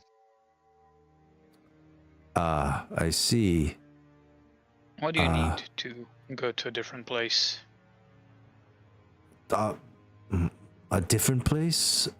There's not many places that I know of that are close to here. I mean, a ship, essentially. How many people can be on our ship? Would we assume? Your ship is small compared to Yeah. 8 people is a lot on your ship. I thought it was bigger than we had a pirate ship. Has it gotten smaller since? Has it shrunk? Yes. Our pirate ship is rather small. Yeah. We're one of the small and fast boats. You are thinking of your big ass boat that got stolen. Yeah, that was a big one. It was a small one. That had cargo on it. So one of the reasons, Lika, why it got stolen was that they were talking about how much cargo was in there. It was full of stuff. Yep. And you guys, they were excited because calculated. I think you guys did the math and you were like, oh my God, it's 250,000 gold pieces in there or something like that. Of course it gets stolen. Yeah. You couldn't allow that. We weren't high enough level for that kind of loot. I mean, you could have if you and also Mikkel rolled a bunch of rolls for this to happen. FYI, I blame him. I'm the reason let Mikkel roll. Yeah. You guys got to keep some NPCs because of him, though. Yeah. Well, I mean, we are having a busy day, but yeah, I guess Leonard, why you're asking? If they need any financial help, we can cover them. Why would we cover them? Leonard just slowly turns his head towards you, looking at you. I just look at you do you know how expensive it is traveling? How many people are there to survive? Let's get some rolls in. Who wants to roll me a D100? I would love to roll it. I would love to only no Mikkel. No, let's not have the guy who 18. Let's get another. Let's get 2 more rolls in. Yeah. 31, 50. It just doesn't matter if you roll high or low. 49. Let's get another roll in here. I think yes. 14. 14. Okay. 1 DF. Yeah. 49. So about 63 people. Yeah. See, that's 63 people. It's probably going to be around 10 gold to pay for transport. That's 600 and, Yeah, no, there that's were almost 63 people in that tiny village. Well, Muna thinks. Well, I mean, Muna thinks to himself after what we killed. That seems right. There was about 148 people in that village. So if we want to look at the body count, it's 148 minus 63 is how many people died.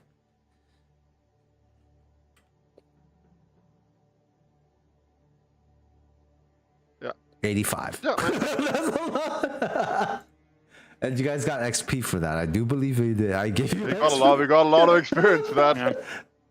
Oh, it's terrible. Yeah, see, but that's let's say 10 gold for people for transport away.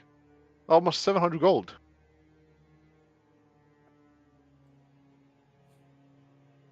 It's not that much.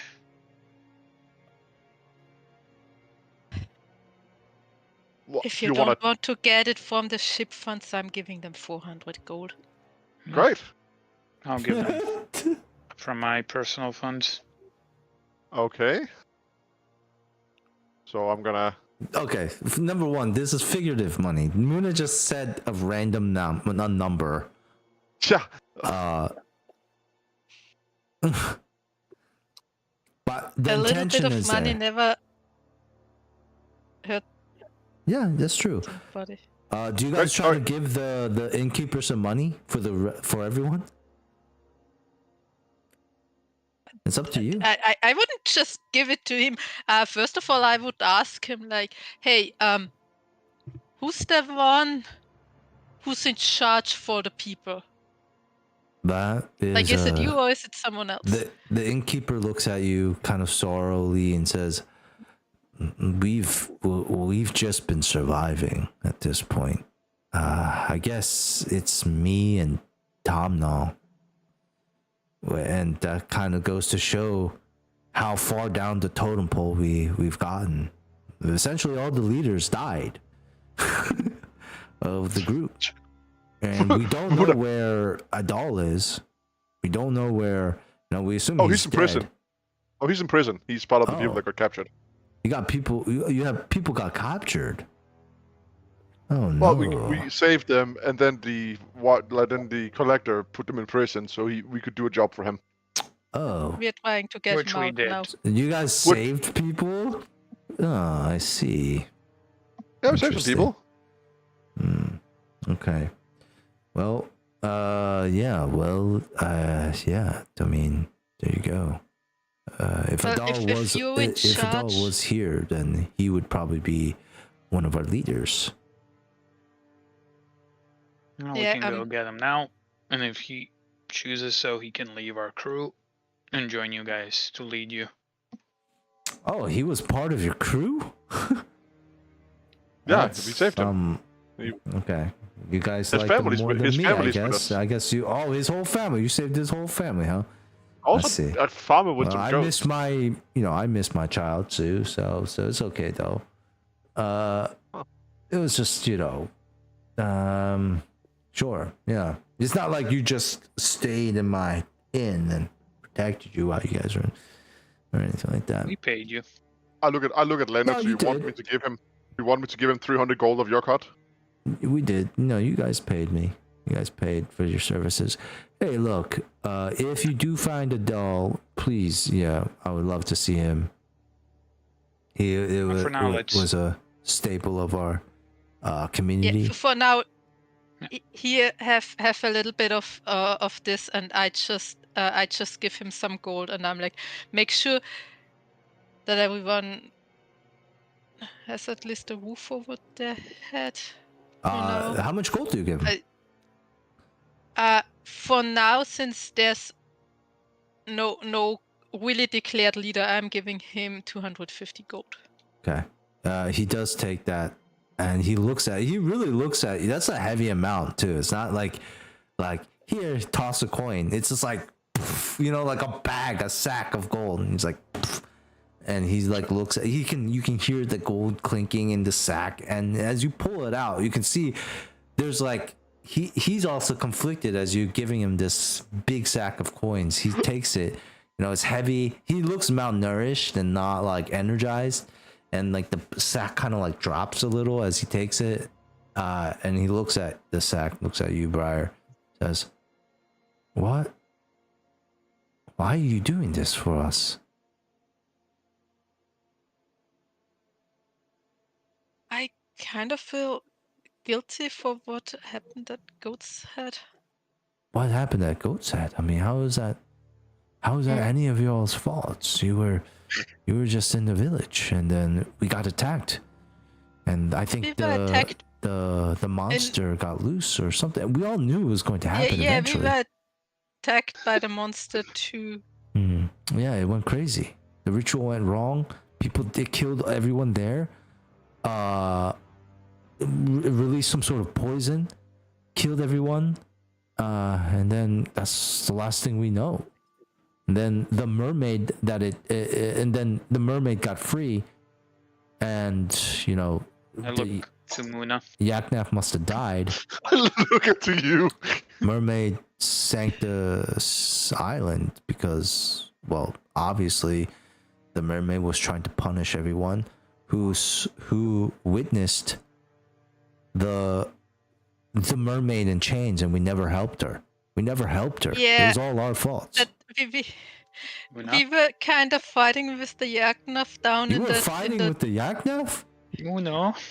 What is there? yeah. Fucking lie, and that's what you do. We released the mermaid, so You released the mermaid? Life. we thought it would kill the Yaknaf. It did. It did. did? It did help us kill him. Well, I mean, I then, look at Leonard like, how the fuck am I supposed to roll a Briar? diplomacy check here. Lie, that's what you do. What check? A diplomacy Briar's- check here. Briar's as good as diplomacy as I'm at lying. Yeah, 27. I mean, like in his eyes, what he's thinking now is you guys did the right thing, and you're like, you all know you did the right thing. Like we witnessed that mermaid, you know, suffering week after week, and none of us ever did anything, and we all think it's our fault. This is karma. What needed to happen happened. Yeah, but looking back, I think maybe it wasn't our call to step in and do something. Put my like hand on happened, Briar. I happened. put my hand on Briar. I think that no one can really and tragedies that happened. I think that's why Briar feels empathy about your situation, because you've been put in a terrible. You are all too good. You are all too good. I mean, Briar. We don't deserve. He puts the gold back in your hands. We don't deserve this from you. You know. It's okay. not- Briar has a lot of please, gold. Please take. Because I didn't buy stuff like you guys did. Because I'm saving. What? No, Muna says that. Easy, Nina. Easy, down, girl. The Leonard's guy. gonna step in. Please, like he takes like the gold, like pushes in his like hands and like clasps it with his own hands, so he's holding. This Please take it. Make sure everybody gets some food, a place to sleep, is and more we're gonna than. go. Are you taking This is my more than gold now? generous. This is too generous for this. Look, we're all here because we're trying to atone for our sins. We're just trying to You start need new. to survive to do that, and you need this gold to survive, right? And he's like, say no more. You know what? It would be actually very foolish of me to not take this gold, and that would be letting a There lot you of go, people good man. down. Yeah. So I will take this gold because, you know, in the grand scheme of things, we have about 63 people here that we need to take care of. So we desperately need this gold. Thank you very much. How can we Alright, now repay you? Jesus. For now, just survive and take care of the rest. Okay. We're gonna go get a doll. And hopefully Okay. we'll know what to do from then. Okay. Can I reach you somewhere? Are you staying here somewhere? Can you recommend somewhere to stay? What was like the cheap inn we stayed at, so they can like afford? You do know there's an inn that's currently unoccupied because you killed the owner of it along with a bunch of bugbears. There's that inn. You always give him that. The inn that you guys are staying at, not going to be able to accommodate 63 random people off the street. Question is, did anyone clean up the bodies after that? Yeah. Well, yeah, I mean, yeah, you More guys never, bugbears it's come not with like you more guys go- vengeance. Of like You don't go back to check. corpses, That's the days of beauty. corpses. It's the beauty of this game. You guys never go back to check to see what happens. Just move on. That that happened. Let's go. What I'm concerned is like that the families and friends of those bugbears like came and like saw the massacre. Now they're like out for vengeance, and then these You already poor know fools that. are You just already know that happened because the guys attacked you. The bugbears attacked you when you're outside the city in the swine fields. Remember? That wasn't by random chance. They didn't just pissed at you because you guys like are different or anything. Because you guys killed them. I mean, I was thinking they were pissed because Leonard just stepped onto the pig. Oh, I don't you thought they attacked you because you No, stepped on the pigs? I figured it was because of the murder, not because of pig harassment. Yeah, it was the But pig murders. harassment is a serious crime. Oh yeah. Sure. Yeah, I mean, but according to you guys, it's perfectly okay for a grown human man with chainmail armor to just step on a pig and be okay. Like you guys were arguing against me that's hey, okay. all right. First of all, there weren't just pigs. There were more like wild hogs.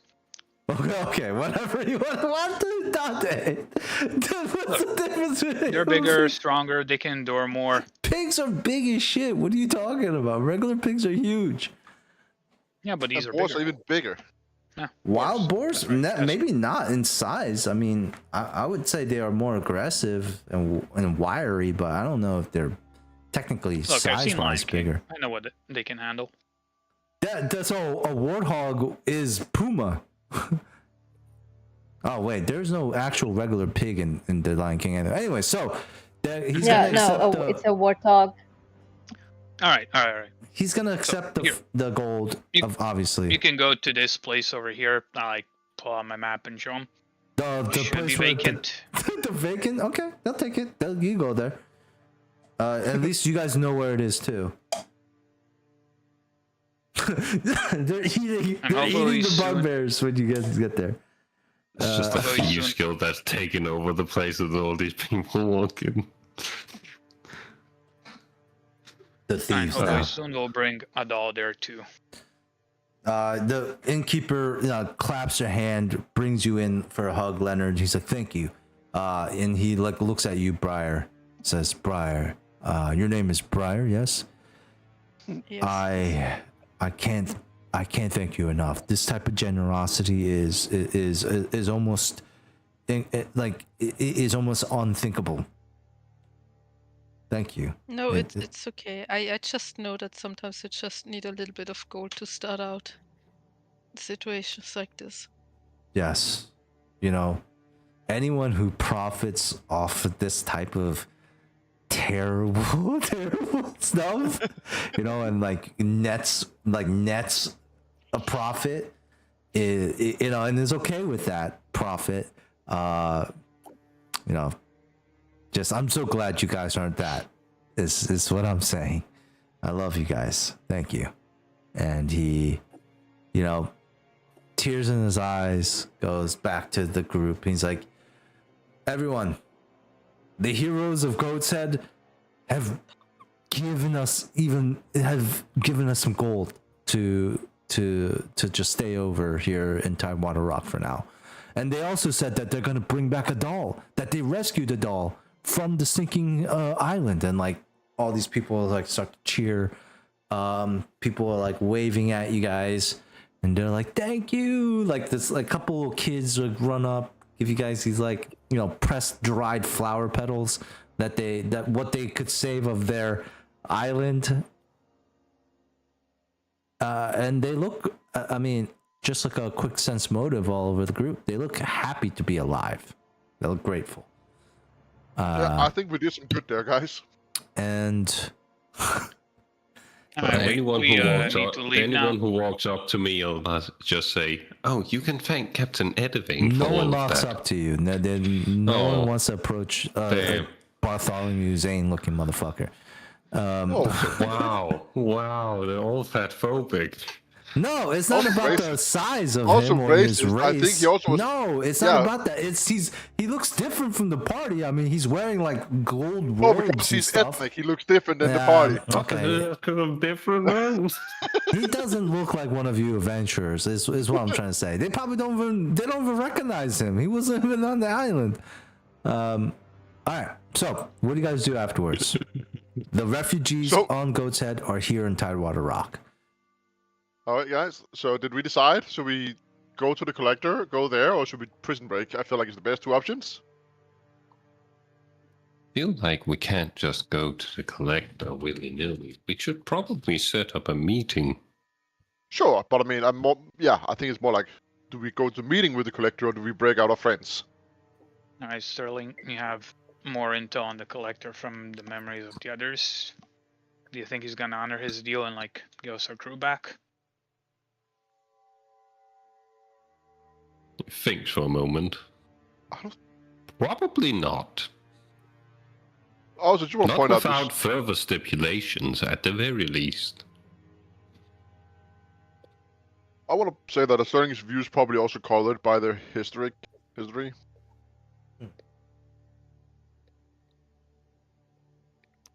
What? I mean, your decision on him might be colored by what you remember, your history. So I mean, you're not a neutral. Right. I mean, certainly. Probably. I think so. Maybe not. Do you think he's just gonna decide to take the Watcher's head and kill us all? I do not think he will kill you outright. I also don't think that. Remember, your cousin said like that is not what he will do. Like what she assumed. All right, then let's do it your way. I offered 2 ways, but I assume. Yeah, what way is that? The one where we talk to him, get a crew back, and if he does work for me, we say sure. And split the party. Yeah, we're gonna do a heist while talking. 2 people go rescue them, and then 2 people go to the collector. And all right. Here are the options for you then, right? Like, I mean, it seems like what you guys are deciding on is, do we bring the head back to the collector or not? That's the first step, right? Like, do we give him what he wanted, pretty much, and then just hope for the best, or like, and think to Muna's point and Mikkel's point is, that's probably always the best option because you always have the option of prison break after if it doesn't work, right? Versus prison break first, the head doesn't matter after. If you guys get caught. It's a very hard negotiation line. They're like, oh wait, shit, we weren't trying to steal dudes. By the way, you wanted this head, right? No, it's not like so I think that's what Muna is saying. Let's go see if he fucks us over first. So Aaron, what's Aaron's thought here on all this? Everything is risky. So, frankly,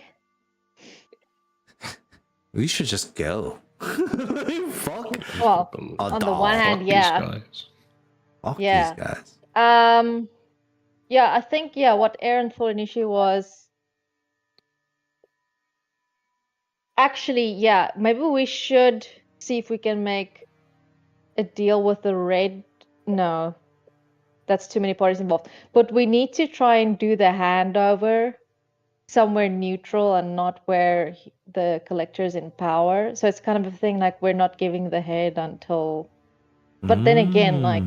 I mean, the Crimson Post, the Red Sails Trading Company will be the most neutral ground, to be honest. Yeah, but that's more or less. Hasn't brought up the proposal from Elaine yet. No, but the Crimson Sails lady has been talking to us on the ship, and also it doesn't matter because from Aaron, Aaron's friend Olena has also proposed to him to work for them. That's true.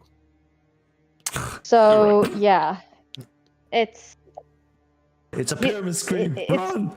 It's risky, but 4 other people. it's risky, but I mean,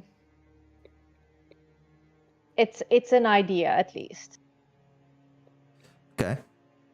Also for Lika as well, just to make sure Lika is also involved here. We'll say that what Hestia and John Corey are doing is John Corey is catching Lika up to the recent events.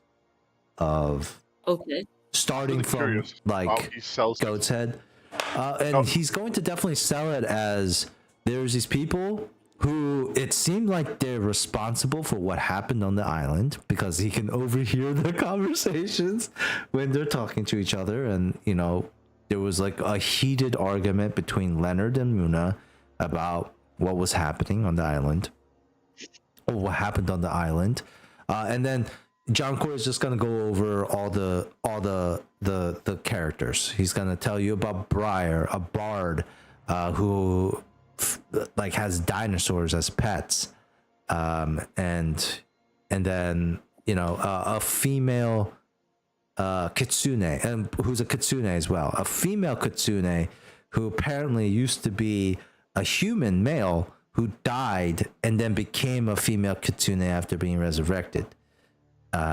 Who fights really good, named Nox, who's always had a kind heart for John. He's his favorite. Nox was John's favorite. Then there's the bad man Muna, pure asshole.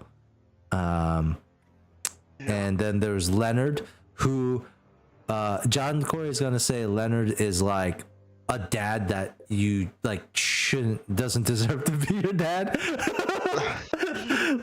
like a, you know, authority figure who like doesn't feel like they should have authority, and so it makes you feel rebellious. Like you want to rebel against Leonard if he tells you what to do. And then like a bunch of other people on the ship, and he tells you like, you know, essentially what happened since then, and them being captured, his father being captured. And then they kind of bullied him off the ship. He's gonna die. Fucking John Corey. On top of everything, he's a snitch. He's gonna die. Yeah, he's gonna tell them about the collect. He's gonna tell you about the collector, and like all of that. And then how they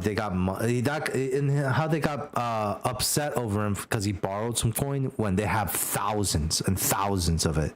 They have so much coin, and he's seen He it. took literally all my money.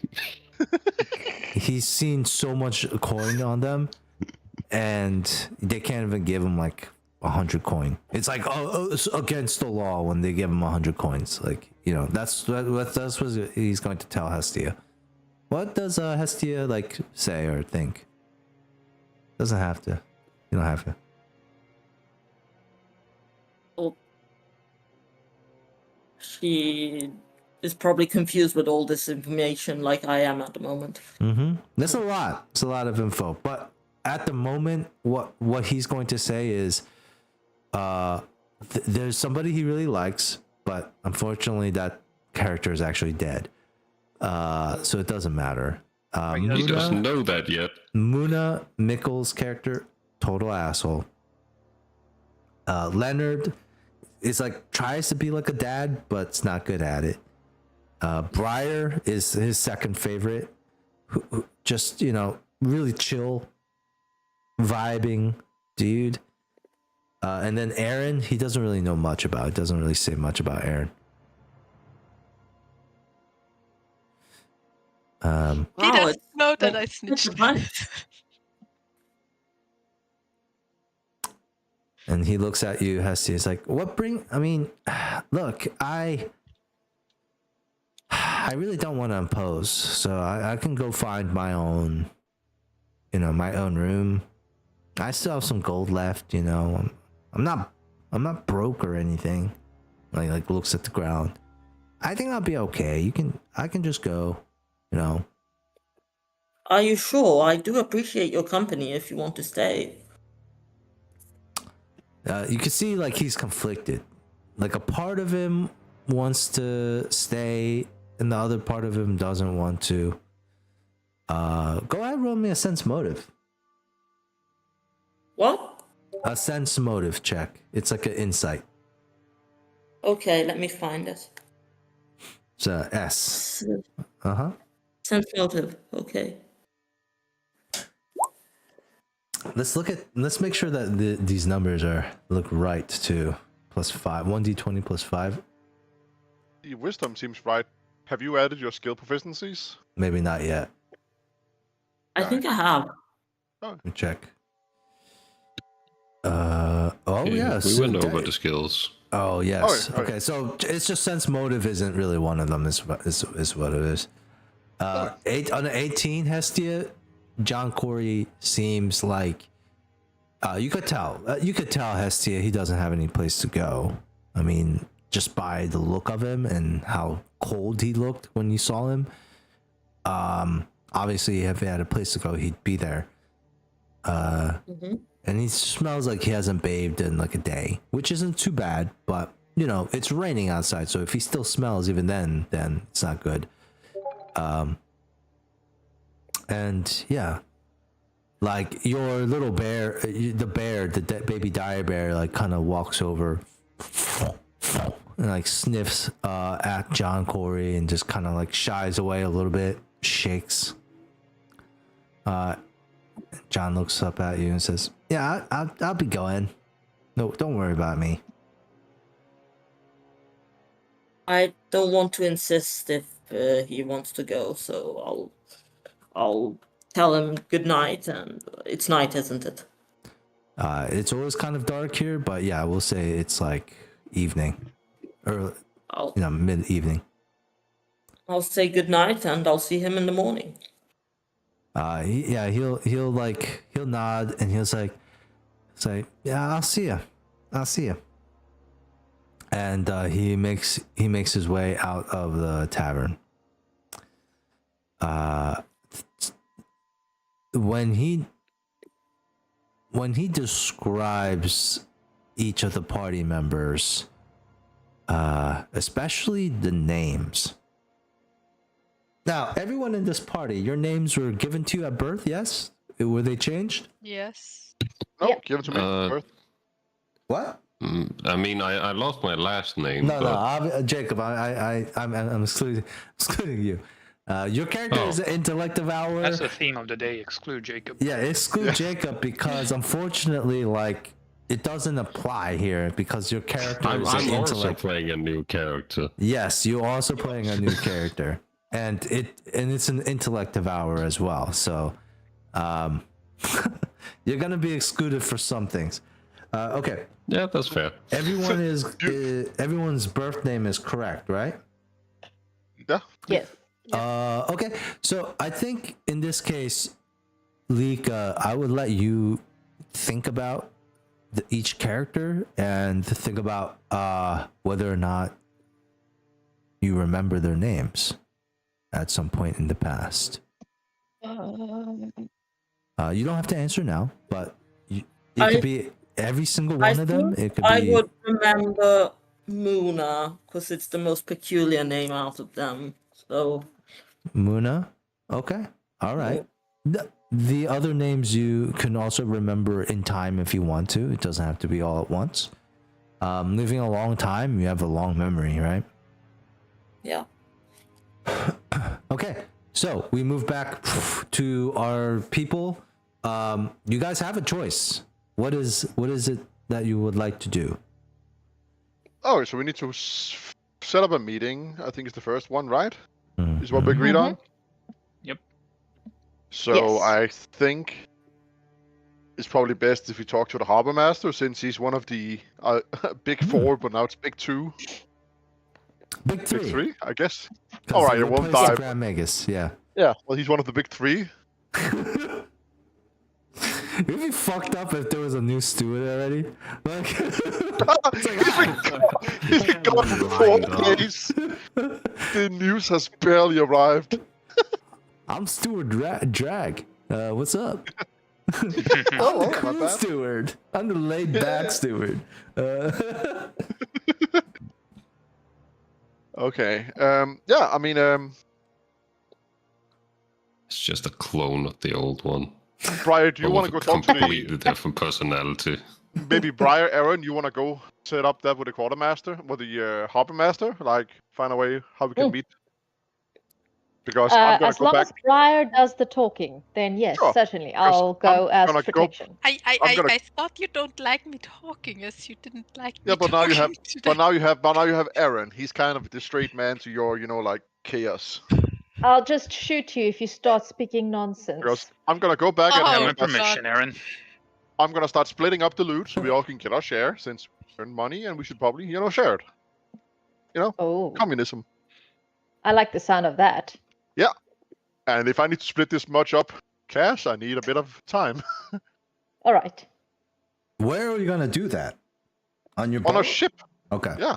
So Muna's gonna return to your ship, and then that leaves Leonard and Aaron and Briar are going to the harbor master to set up the meeting.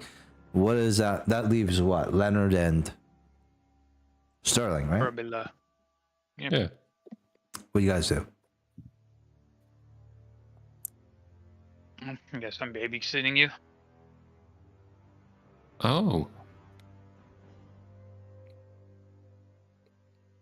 I'm Well, well, not in the I body will of say- a baby right now. I would also say you have to consider this for Sterling as well. Even though they might have seen memories of like civilization, this is the first time you've seen this many people in one, and like the pulsing Yeah, and the like- pings of brains all around you.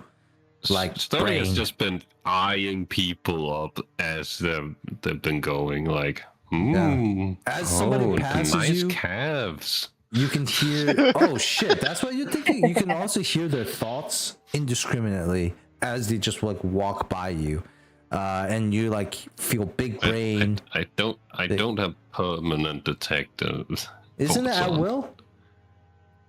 No, it's a once per day kind of thing. Once per day? What? I do also have a spell called Psychic Reading, but that's a little bit different than I'm Detect pretty Bolts. sure Intellect Devourers have No? detect thoughts on command. Constant. Oh, No. detect the magic. Yes, Interesting. detect Magic, that's one of my senses. Oh, okay. Sorry, I got that confused with detect thoughts. Okay. How dare you? Okay. Well, I mean, it was like a big psychic brain. I thought it could just read people's minds. Forgive me. Instead, it can taste magic. My bad. That makes more sense. Whatever. Taste the rainbow, bro. So okay, yeah. So, but you still know brains. Brains are like blah, blah, blah, blah, like pinging all around you. But instead, Yeah, I mean, you're- that's part. I'll say that's part of my blind side, probably. yes. But you're looking at calves. That's what you're looking at. Well, I'm inspecting their bodies. Oh, jeez. Oh my. That's so creepy, dude. Yeah. He's just like a creepy Bartholomew You are- looking dude. You allowed him. This is on you, Cal. Yeah. All right. Well. This is why Jacob can't have nice things. Yeah. So, Jacob, you're saying Arabella is just standing in the rain, looking at people.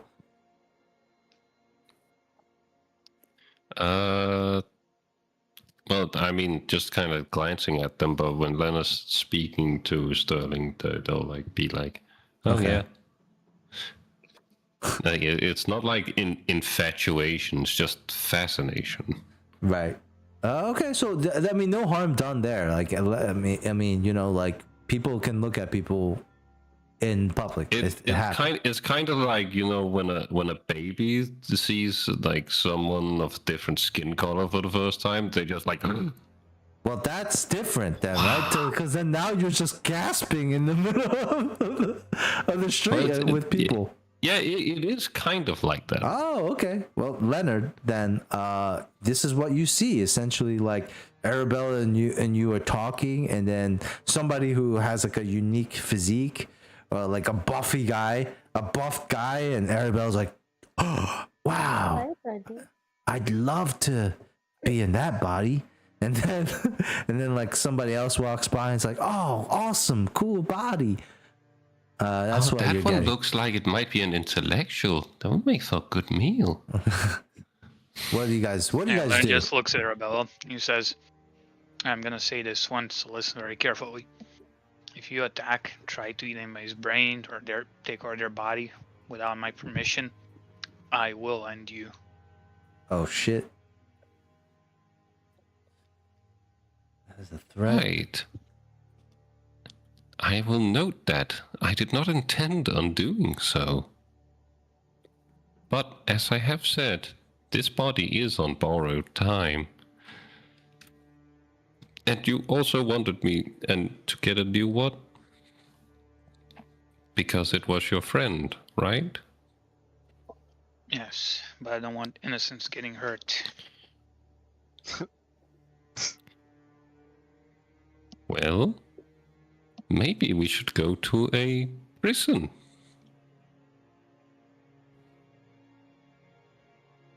That is where they keep the not innocent, right? Yeah, but they have guards there. We can't really do anything. Kill a guard. Fuck the police. Oh. If you take a prisoner's body, then you will be a prisoner. You won't be able to leave.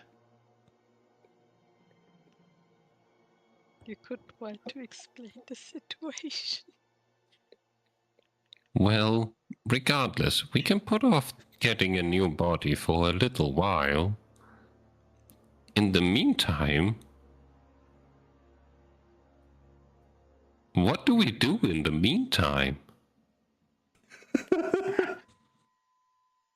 I'm kind of hungry. I could eat. Do you eat food or just brains? The digestive system still works in this one. Though the mouth is a little fucked up. Articulate The as least I ever. know, the better. A mouth fucked, bro.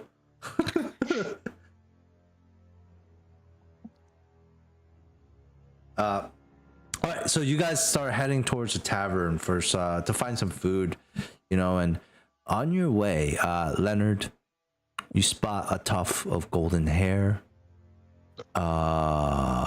Knox also has memories of John Corey as well. So Arabella, you also recognize this tuft of golden hair. From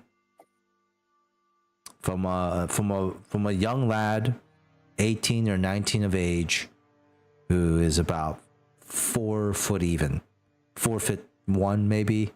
What is that in your? What did you say? 4 foot what? 125 centimeters. Around there. So short, right? That's short, right? It's pretty. I mean, it's really short, right? Baby. Not a baby, but Yeah. but yeah, that's short, right? That's a small little dude. Yeah. 130. Let's give him like a couple of more. 130 centimeters, sure. But he's shorter than like an average human, and much shorter. And yeah, you see him like walking.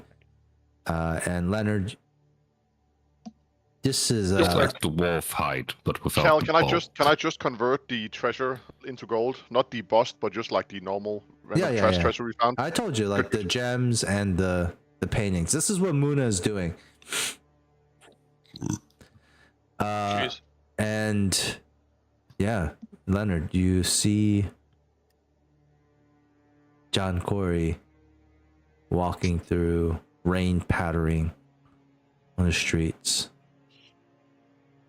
He looks pretty downtrodden.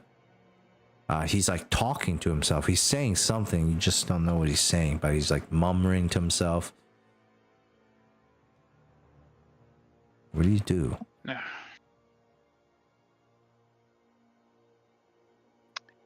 Okay. Hey, John. How's it going? He looks at you and he looks like he's about to like make a run for it. We're gonna go get your dad soon. He stops when you mention his dad.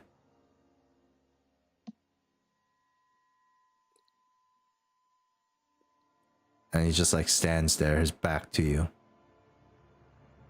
I tricked him. Pull out my whip and I trip him.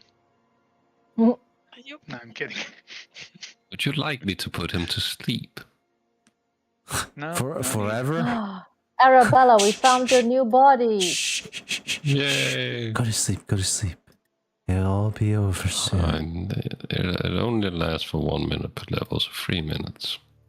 All But right. that's plenty of time. So John Corey's standing there. Rain, his back towards you. You mention his father. He doesn't turn around. We're arranging a meeting with the collector.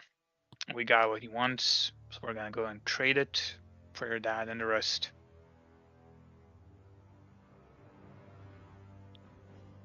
Also, there are more people from Goat's Head who survived. We're gonna take your dad there with a doll too. So if you want to wait for him there, more than welcome. John Corey, at this, you know what? Roll me a diplomacy with advantage. All right. Usually there's no advantage in Pathfinder, but we brought that over from D&D. All right, diplomacy advantage. So It's just easier to say that. 27. That reminds me, I need to be tracking rolls. 27. John Corey turns around and he starts to walk towards you, Leonard. And his shoulders slumped, his head down, rain pattering, and then he walks like right up to you, Leonard.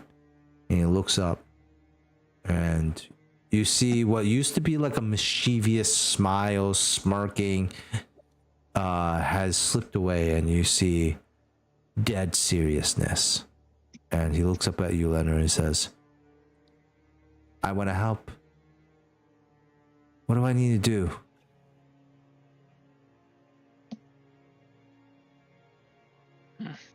The only way you can help now is staying with the rest and waiting for us to come back. No! That's what you said last time. And look what happened. I want to help. I can help you. Well, last time you tried to help, you almost got us all killed or made me kill my cousin, so forgive me if I don't really trust you. Who said I was trying to help you then?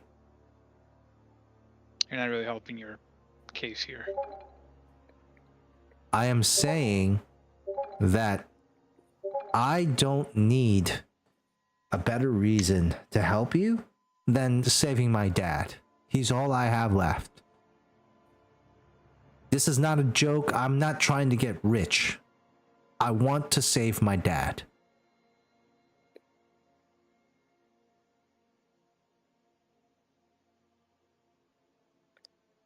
The way you can help is by staying out of the way.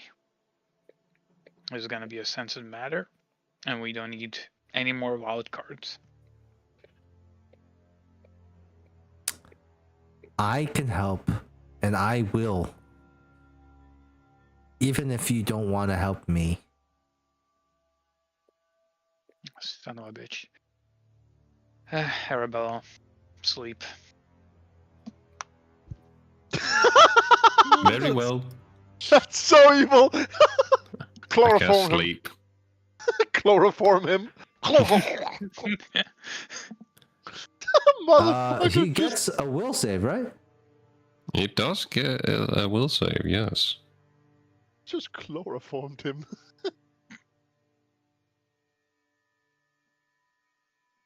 Well, then he's gonna roll a will save then. Gets a +2 to this.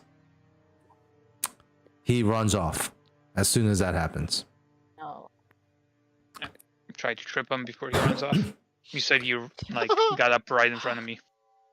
Yeah, but I'm gonna give it to them. You have to start chasing him if you want to get him. Even faster than him. Start running. Yep. So he starts running weaving after through the crowds. Difficult terrain for Arabella because you're not used to urban traffic fare.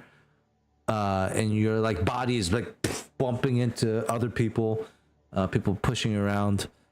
I'm gonna say, John, you guys follow John Corey as he's running away, and he heads straight to a tavern. You watch him like throw the door open into a tavern and hurry inside. How close behind are you? Are you entering the tavern I'm right right behind on him? his ass. All right, so you burst to the tavern. He runs in. You're following him. You see the innkeeper too busy following John Corey. He goes into a dining quarters, and you see in front of you a woman who's enjoying a meal. As John Corey yells out a single name, and goes, "Hestia, help me!" As you are chasing him.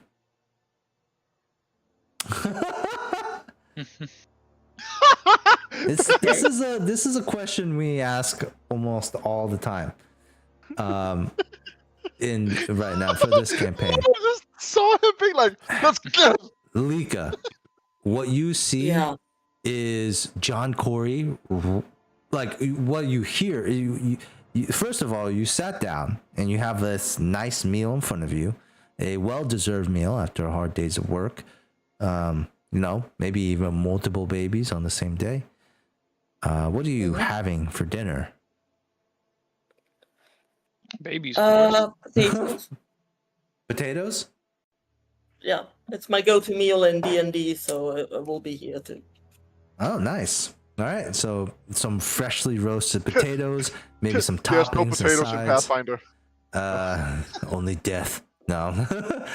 No. Death potatoes. Someone wished that potatoes were gone. I'm sorry. That would affect a lot of things if you think about it. People are gonna just wake up one day, have a lot of potatoes, and it's just gone.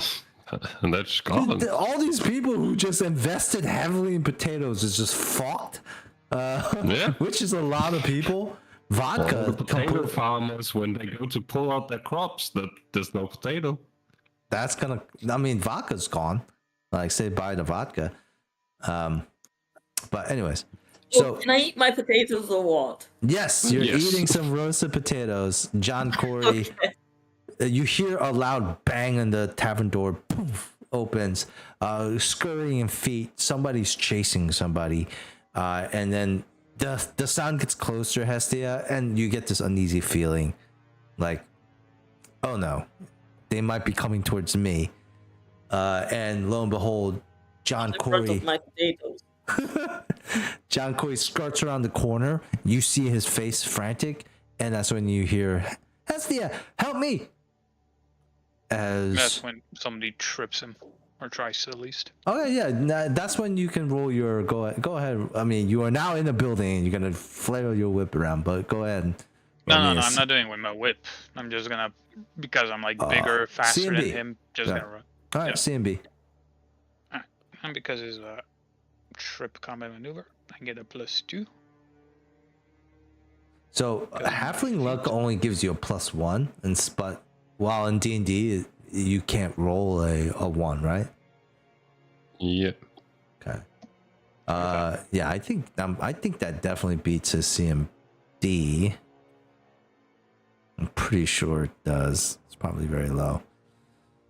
Yeah, it's 12. So yeah, it definitely beats it. Yeah, I mean, how do you trip him, Leonard?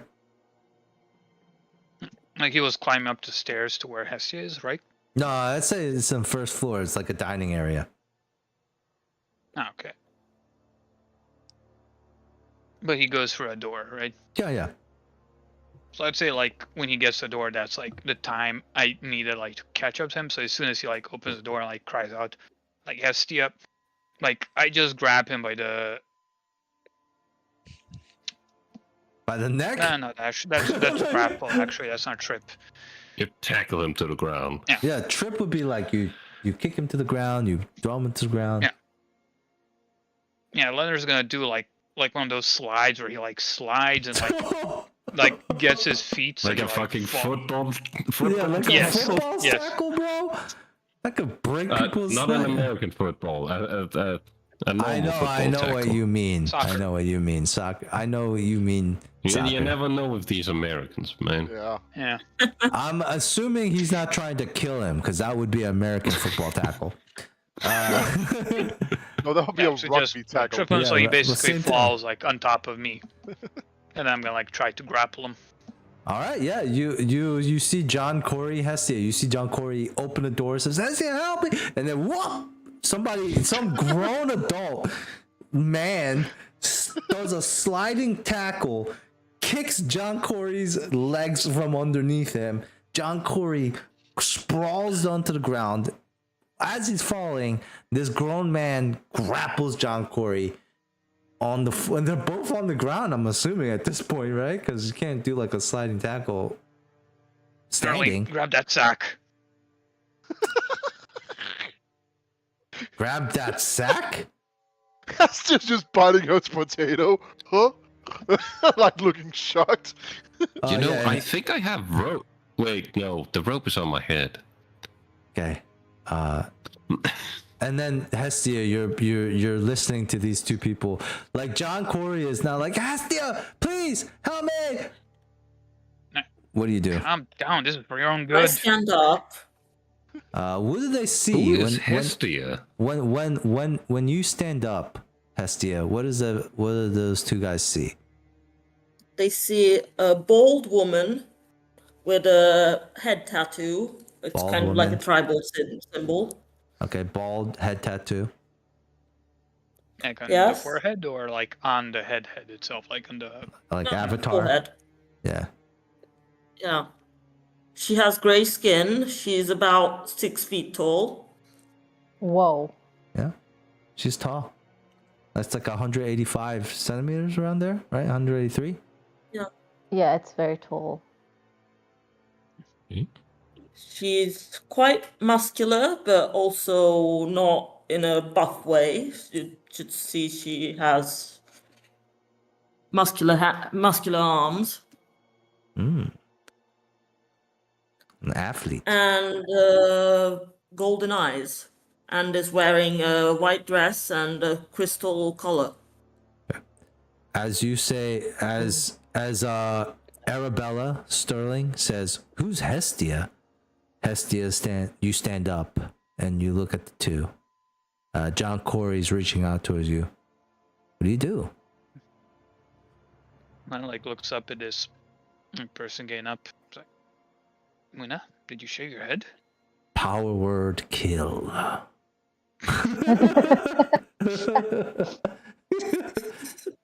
Death ray. Just no. What does Hestia do?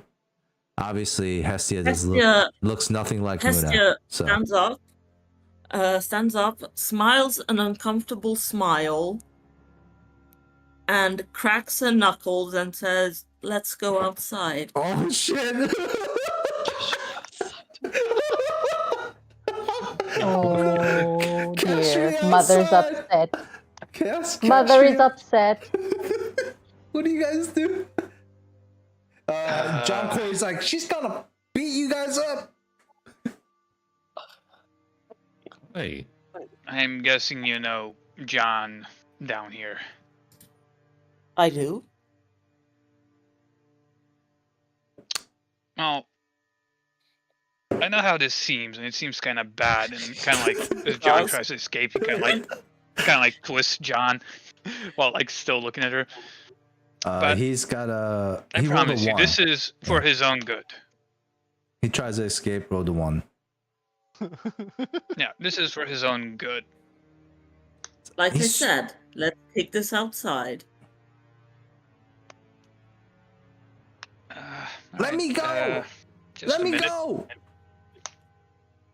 Gonna tie up John. I don't think Hestia is gonna just wait there while you hog tie No, I am not. this like John Corey. would you like me to try and God. put him to sleep again? You know how that sounds? You guys are so creepy right now. This I is terrible. swear this is. Sounds very I- wrong. I swear this is not as bad as it Talking about seems. rope and getting this kid to sleep. Outside now. All right. Well, no time. I'm just gonna pick him up like a cat, like by the scruff of his like neck shirt. I want to let's remind you go. there's a baby bear in here too. There's a bear as well in the room, and the bear Shit, is that was raised a up. plushie. It's like it's a small one, but it's like a size of like a teenage bear. Like it's a big bear still, and the bear is definitely looking at all of you with menace and growl. It's like, "Roar." Ow. All right, easy now. We're going outside. John, I'm gonna hold you. You better behave. You do not want him. Let me go. You're a dude. Let me go. No, you tried to run away. Yes, I did. Why did Muna not come along? This is why Muna can't do things. Yeah, he can't get out of your grasp. Okay, yeah, you just move him along. Hestia, you follow quickly as you guys get outside. So what I'm getting here is that Leonard is not letting go of John Corey, and Hestia, you're trying to get them to release John Corey. Yes. Okay. Oh, no, you said let's go outside, and Leonard is complying. He's going outside. Yeah, but with John Corey. She also doesn't want you to hold on to John Corey as well. So let's say you guys say that, so you Leonard guys just going outside. You guys go outside at the moment. Leonard is still grappling John Corey. There's this weird. There's Bartholomew Zane. So he's currently disguised as this person. Jacob's character is currently disguised as this person. If I give John to like Oh my god. Arabella, who's like in Nox's female body, but masquerading as this big guy, will he just disappear into like his stomach?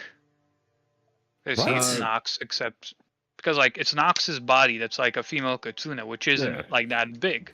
No. But he's disguised as this big guy, right? So if I give John to him, people would likely be able to disbelieve the illusion at that point. Yeah, the illusion doesn't work at that point then. It's an illusion. It's not an actual shift. John Corey would automatically succeed on it, I think, and everyone else could try and disbelieve it at that point. Yeah, but let's say people who don't see it, like John Corey would just disappear into basically your stomach, right? Kind of. I feel like that's a great question, and I think it would. I mean, good on you, Dante. That's a clever use. Yeah, in this case, because most of the things that you encounter aren't going to be as small as John Corey versus how big Bartholomew Zane is. I mean, like you might see his legs stick out or like parts of his body. You know what I mean? Like it's not going to be like unless he's wrapped around the waist area. It's going to be really hard for them to like for a full body to just be hidden. Yeah. It's gonna take some effort on both of them parts. Like they have to work together. Then it's like too much work. It's not like a sleight of hand thing. No, it's no, like no. All right, then we're just gonna. It's a good idea though. It's a good question. Yeah, so you guys go outside. Trench coat. Small people, sure. Yeah, you guys go outside. Hestia, it's raining. These two strangers have John Corey. I'm gonna give you an option here, Hestia. Okay. You see their faces. You see, but not Bartholomew Zane. Forget Jacob's character right now. But I will give you the option of saying that you have. Is this the first time you ever meet Leonard Edivane, or have you seen him before? It's up to you. I may have seen his relatives. Okay. So something rings in your bell. Let's see. I would say for Hestia, maybe this would be like a not a survival check, but you know what? So let's just say you take a look at them, and you kind of can tell there is a lineage here. A knowledge check, maybe. Can you roll me? Just mentions his father. Can you roll me a knowledge history check? You're not really good at it. Yep. So I think there's like nobility. wait. Is there nobility? I did it twice. Sorry. No, it's okay. There is no ability. I don't know why I did it twice. Yeah, it's the same. It's the same. Just- It's the same bonus. Okay. You can do the first one. It just seems like your skills are so undernumbered compared to what I've seen for other people. Jacob, did you do like a double take on the skills? The numbers Yeah, look the great? skills are right. Okay. But Okay. she chose to do max health instead of one extra skill rank per level, so that Makes sense. Okay. That's actually a good well, it's a good idea, to be honest. Max health is pretty important. Okay. and also she didn't spread out her ranks at all. Good. All right. We have somebody Which who's is fine, by the way. That's not a problem, but that's why okay. you're not as diverse, but the things that you do, you're really good at. Well, it's plus 17 heal check, so I mean that's a huge. Like you're delivering babies, if you know what I mean. Yeah. Just What do you you can Fucking walk juggle in 3 there, babies at pull them out once. just by looking at them, pretty much. Yeah. So, all right. You might realize, like, yeah, with a 6, yeah, you don't really know who this is, but it eludes you. Similar bone structure in the past, you've seen it, but I mean, if you deliver as many babies as you have, like, I mean, sometimes people start to blend together. That they're holding John Corey. What do you do? What do you guys do? So we go outside, right? Yeah, you guys are outside. It's like a standoff right now. Hestia and Bear versus Leonard and And Bear. Sterling and John Corey. What? Look at that I have man. my own bear. You don't have your own bear. I have Look my at that own man. bear. Oh, yes, Are you Bartholomew. telling me Bartholomew is not a bear? I keep forgetting that Bartholomew Zane is with you. Oh God. All right. Actually, no. Look at his chest. It's clean shaven. He's not a bear. He can, I mean, some people can't grow chest hair like that, man. Well, okay, so Maybe his back's scary. Mexican Alright, never stand off mind. beside. Alright. Okay, so I take it you know Johnny over here? I do. We've been through this. She's my mom. She's like my stepmom. No, well, not really my step. She's just somebody who helped me out when I was a kid. You said mom twice. So I'm guessing you're close. Well, she left. Yes, Okay. we are. Okay. You can see that when he says "mom," her eyes darken a bit. She looks a bit sad, but she quickly composes herself and says, "Yes, you can say that." Alright. So you want what's best for him, right? I do. Well, we have that in common, so do I. He's lying.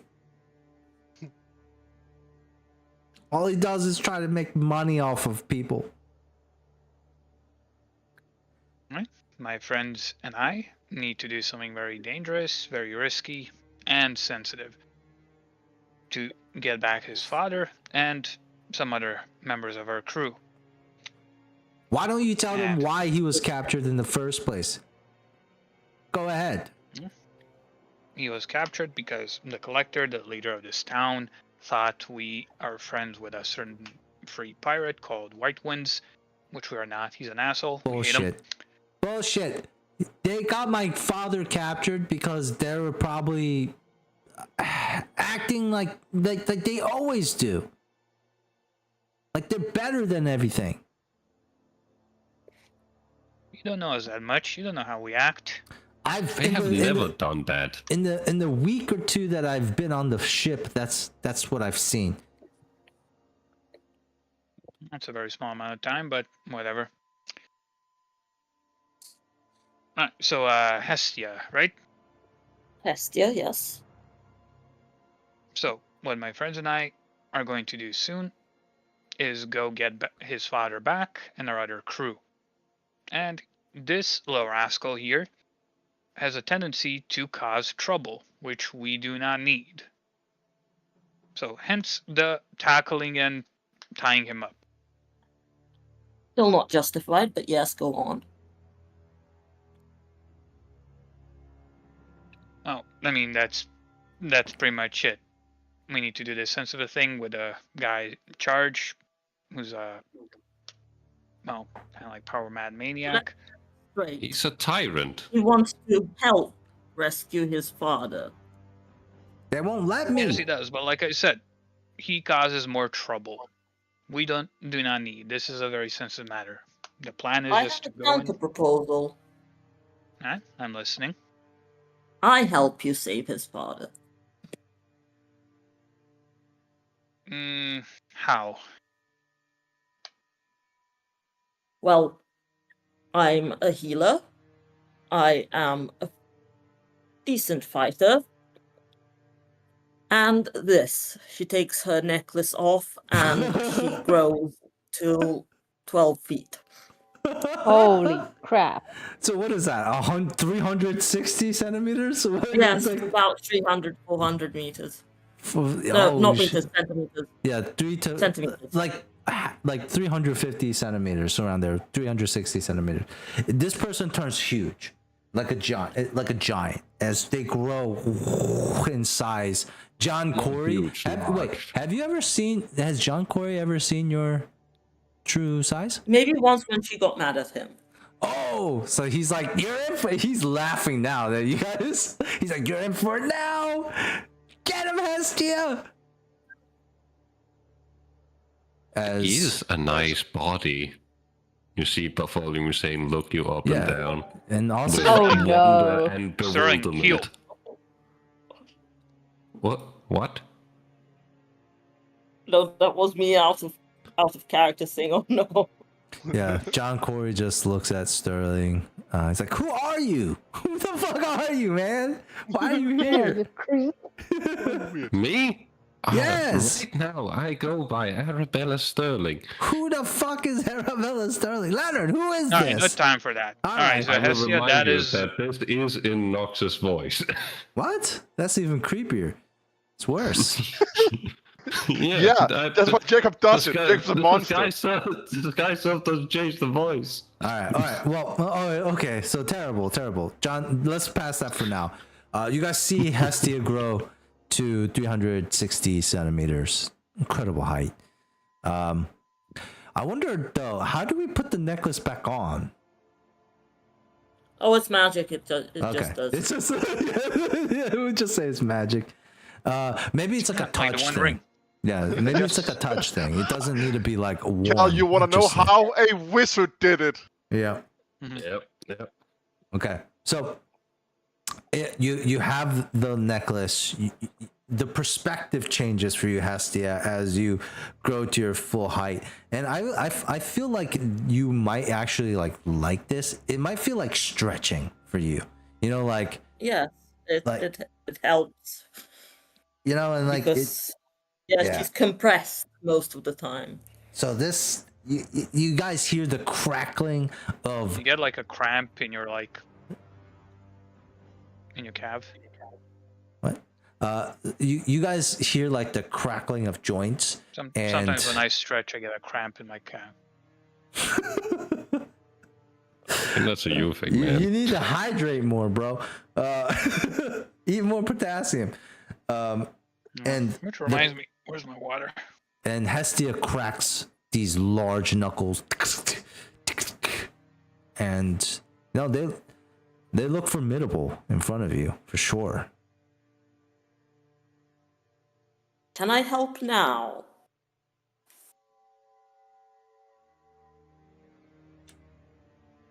Oh, that is impressive. Alright, John, if we let Hestia help, will you calm down and stay put? I'll go wherever she goes. Hestia, do you have any grievances with helping but still tying up John in so he doesn't come I along with us? say, John, why don't you stay behind, and if I need you, I call you. He looks a little deflated when you say this. Really? But I can help you, Hestia. It's my father. I know you can, but I want to help you because I wasn't there during the tough years. I can Don't see do you've this. been through a lot. Don't say this. Now's not the time, Hestia. He looks like he's about to cry. Like, no. Please. Okay. You can go. But you promise me you're going to come back with my father? Of course, I promise. And he just looks at Leonard. Let me go. He's gonna shove off of you, Leonard. I wanna do a sense motive. Does he really mean it, or is he lying again? Sure. 13. Yeah, I mean, Do you want? what he's gonna do? What? How do you want better? I'll do a psychic reading on. Oh my goodness! God on damn John it. Corey. Why is Arabella so invested in this right now? Like what? This lets me see the surface thoughts. Okay. And that's mainly what I'm after. The surface thought is I think John Corey is still weighing his options while he's going. So he's gonna shrug off of Leonard, and pretty much in his thoughts, you can hear him thinking like, I want to help, but how could I help? But no, John, you can't just let them tell you can't do something. You can do it. And then another part of him is like, no, but I mean, what would you be able to do against somebody like Hestia? You know, like he's thinking, or Leonard. And then like he's thinking about like how inadequate he is compared to you guys. I mean, you know, Hestia is like 260 centimeters tall now.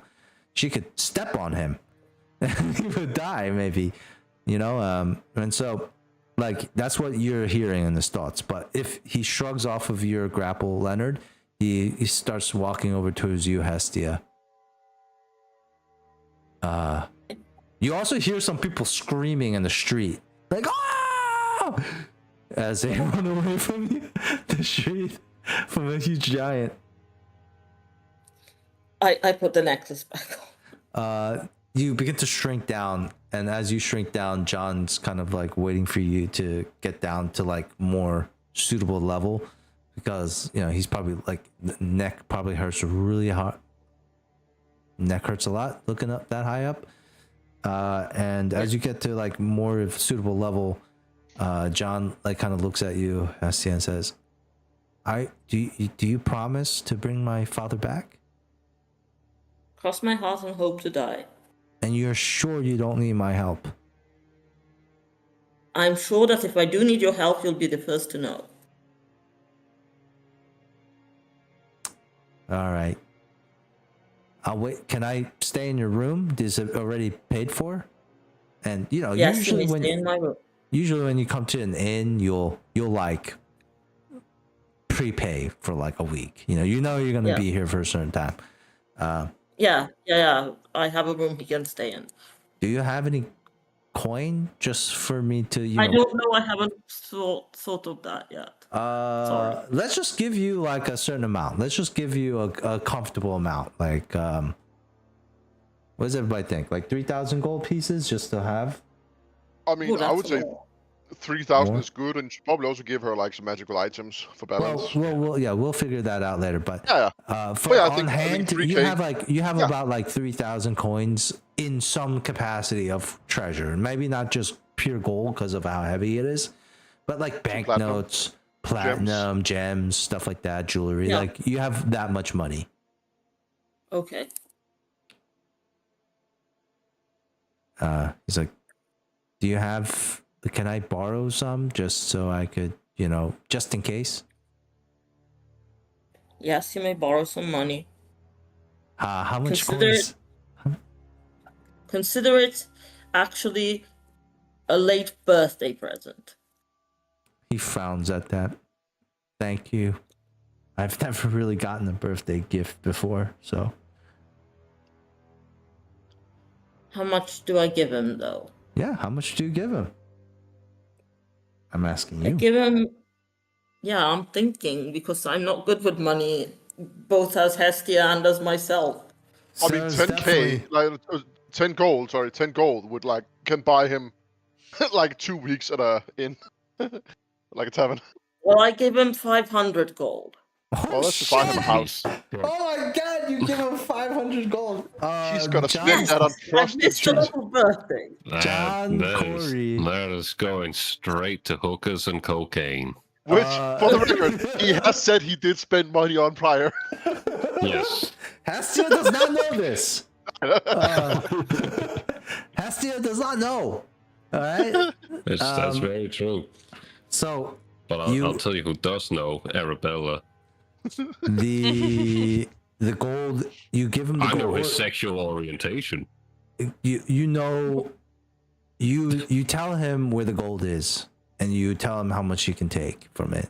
And John Corey just looks at you, tears in his eyes, says, "I've missed you so much. I don't think I've had a chance to tell you.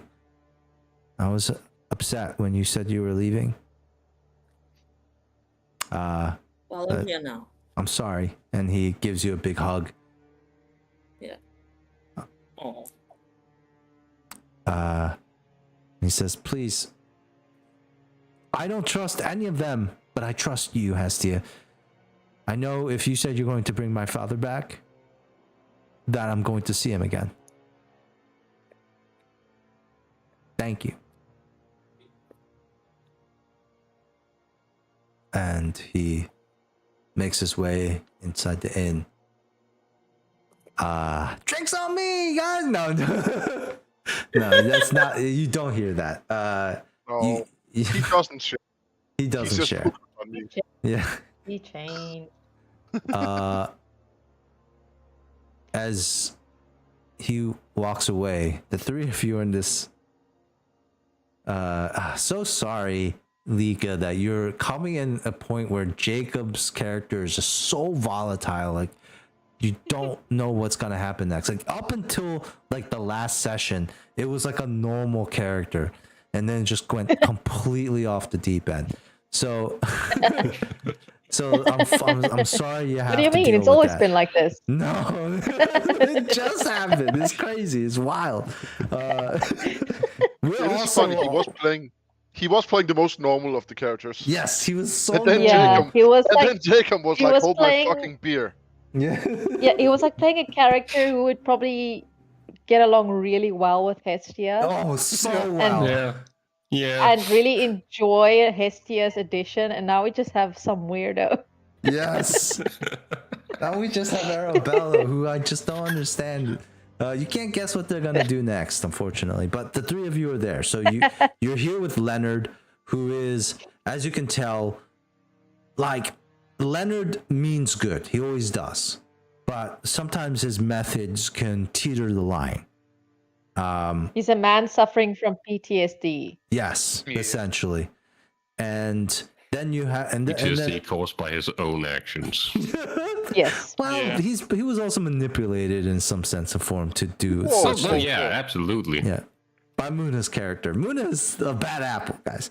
Yeah. Yep, but Yeah. it is what it is. And so Leonard is standing in front of you.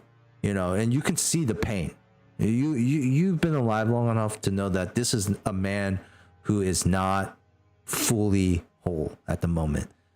And then you see Bartholomew Zane. I need you to roll me what does Hestia need to roll to see through the disguise? Or to is this see through the spell? Yeah, or I guess it is a spell, right? So you just look like Bartholomew Zane. Like, are you trying to see through the illusion or trying to gauge character? Gauge character, probably sense motive, right? Yeah, sense motive would be gauge character. Okay. Well, that's up to you, Lika, if you want to roll that. I think it's perception to see through the illusion. Okay, it's up to you. Perception or sense motive. You get the pick. But it's not Can't only wait to see through the illusion. That's so funny. It's gonna be worse. You probably don't want to see through the illusion because what you're gonna see under there is completely. It's more lunacy than. I'll do a perception check. All right, she wants to see through the illusion. You want to see? Yeah. That's probably not gonna make it. I don't know what DC is for the hat. What the caster level is for it and all that. The Hat of Disguise? Yeah, the Hat of Disguise. I should probably look that up. Hat of Disguise. Man, I'm rolling really badly. It happens. It's all good. Yep. Third level, Jacob. So what was that? 13? Is that? 15 isn't too bad. Oh, it's a will save to see through the illusion. Okay. Oh, I see. I knew it. I was like, "Are you sure?" Okay, so go ahead and roll a will save here. Hestia, what's the DC? I don't. So the DC will depend on the wizard that made it. Let's just use the caster level, which is third level. Or no, caster level is first level. Let's first say, level. So yeah, let's just say it's a normal one. it's a first level spell too. So I mean, probably just like a DC 11, 14, 13. Okay. 14, 13-ish. All right. So Hestia, you can tell that the Bartholomew Zane figure, this larger than life figure, who looks like a exotic merchant, is a disguise. Now that you kind of are sizing up these two people, what does Hestia see through the illusion, Jacob? So you will see a woman, a kitsune woman. A kitsune is a sort of fox girl.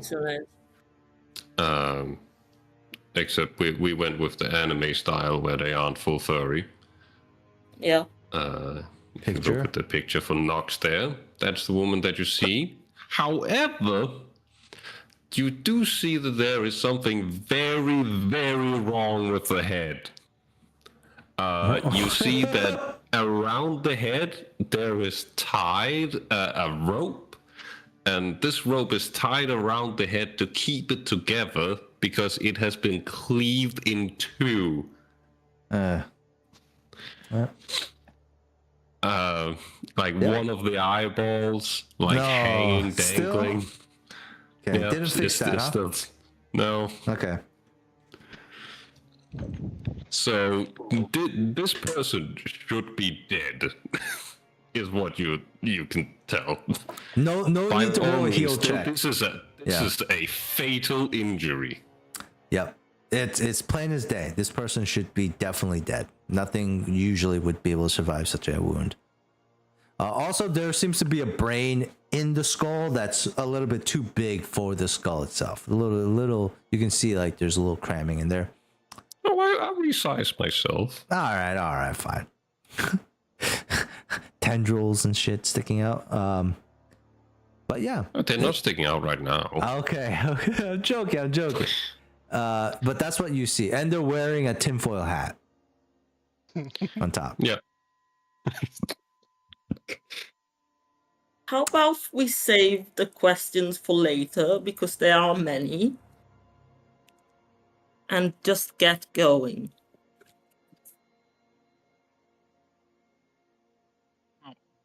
I'm not opposed to that. Well, we kind of have to wait for our group to make the arrangements for the meeting and all. So we're actually And looking wait for for a the place meeting to eat. itself. Yeah. We were Alright. looking for a place to eat. So do you recommend this place? Yes, the potatoes are nice. Good. I've never Okay, had any of those. Oh, you're gonna love it. Am I? Oh, it's no brain. Well, we'll see.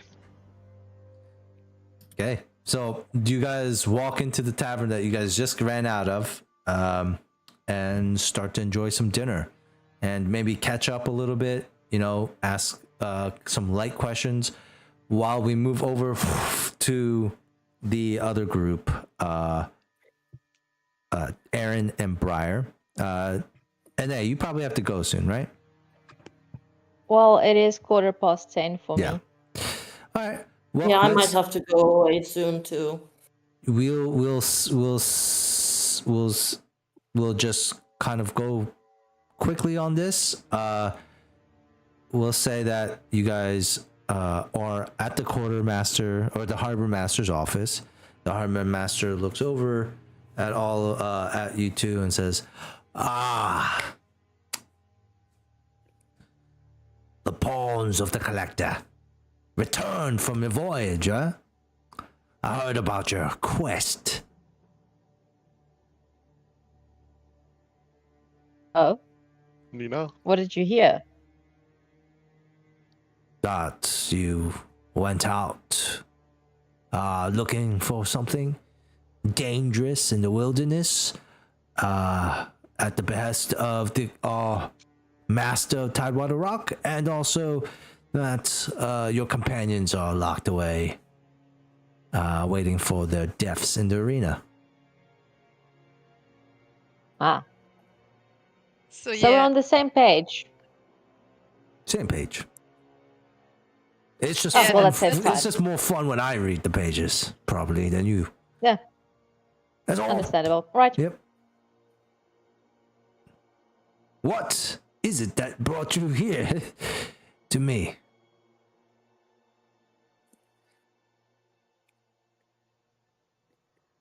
I gesture to Briar to go ahead and explain. I'm going to talk the bad part, and you just do the small talk, or what?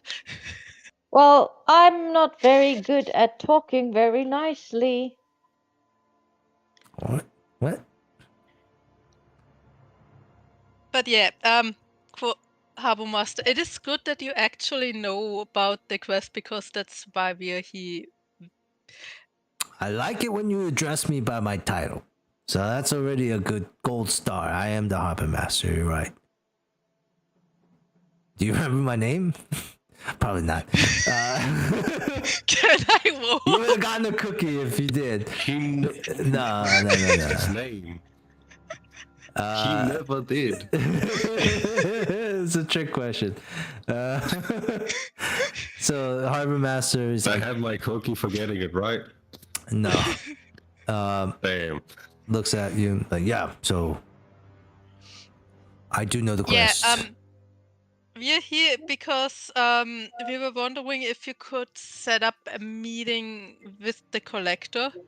Uh-huh. Why? We kind of wanted to be on neutral ground. Wow. So not in... This is Tidewater Rock, sweetheart. Yeah, on as neutral as it can get. I know the collector is... Tidewater Rock is under the collector Swain. That means there's no neutral ground here at all. This belongs to the collector. Now, why? What's the purpose? Reporting failure? Oh no. He's not gonna No, we take kindly to that. We didn't fail. We just have to give him some sort of trophy that Trophy? we... Yes, a He trophy squints. of our success. Give me a He's the collector. diplomacy or bluff check here. The quest, as you all know it, was not to bring back the head of the Watcher. There was no expectation for you to be able to kill the Watcher. But on the 28th, I mean, he's just like, okay. So you want to report back to what you learned to the Collector, yes? Yes. All right. Well, you should have just said so. I was waiting for this, actually. The Collector will see you in the same room that he saw you last time. You already know how to get there. Muna, I look at Erwin. I wasn't there when you guys met the Collector. Does that count?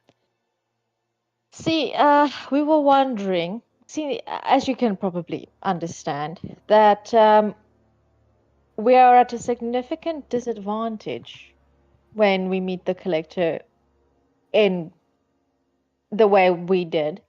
We were wondering if we could meet on a somewhat more neutral territory. And yes, I am aware this is Tidewater Rock and it's the Collectors, but perhaps some sort of agreement could be come to, just to ensure that all parties are, if not exactly on equal footing, but as equal as is possible.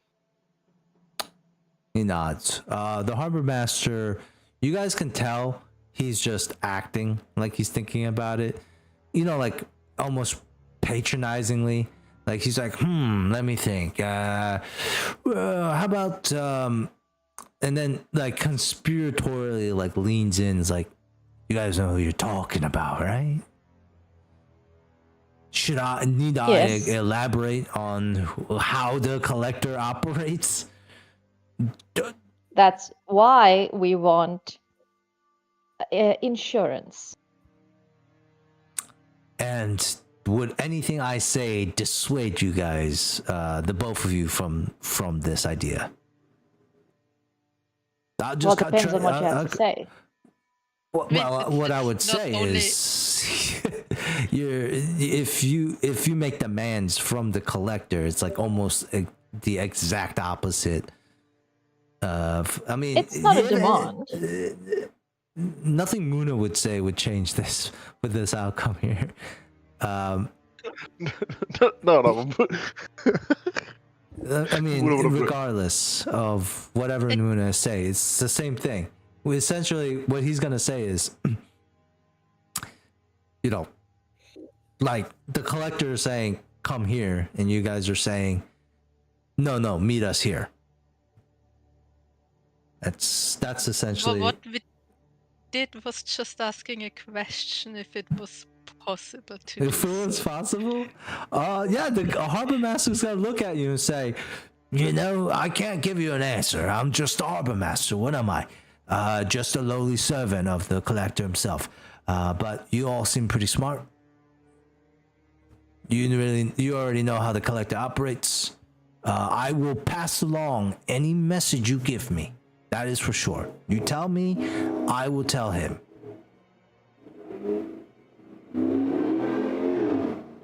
But fair warning. I have instructions to tell you to come here.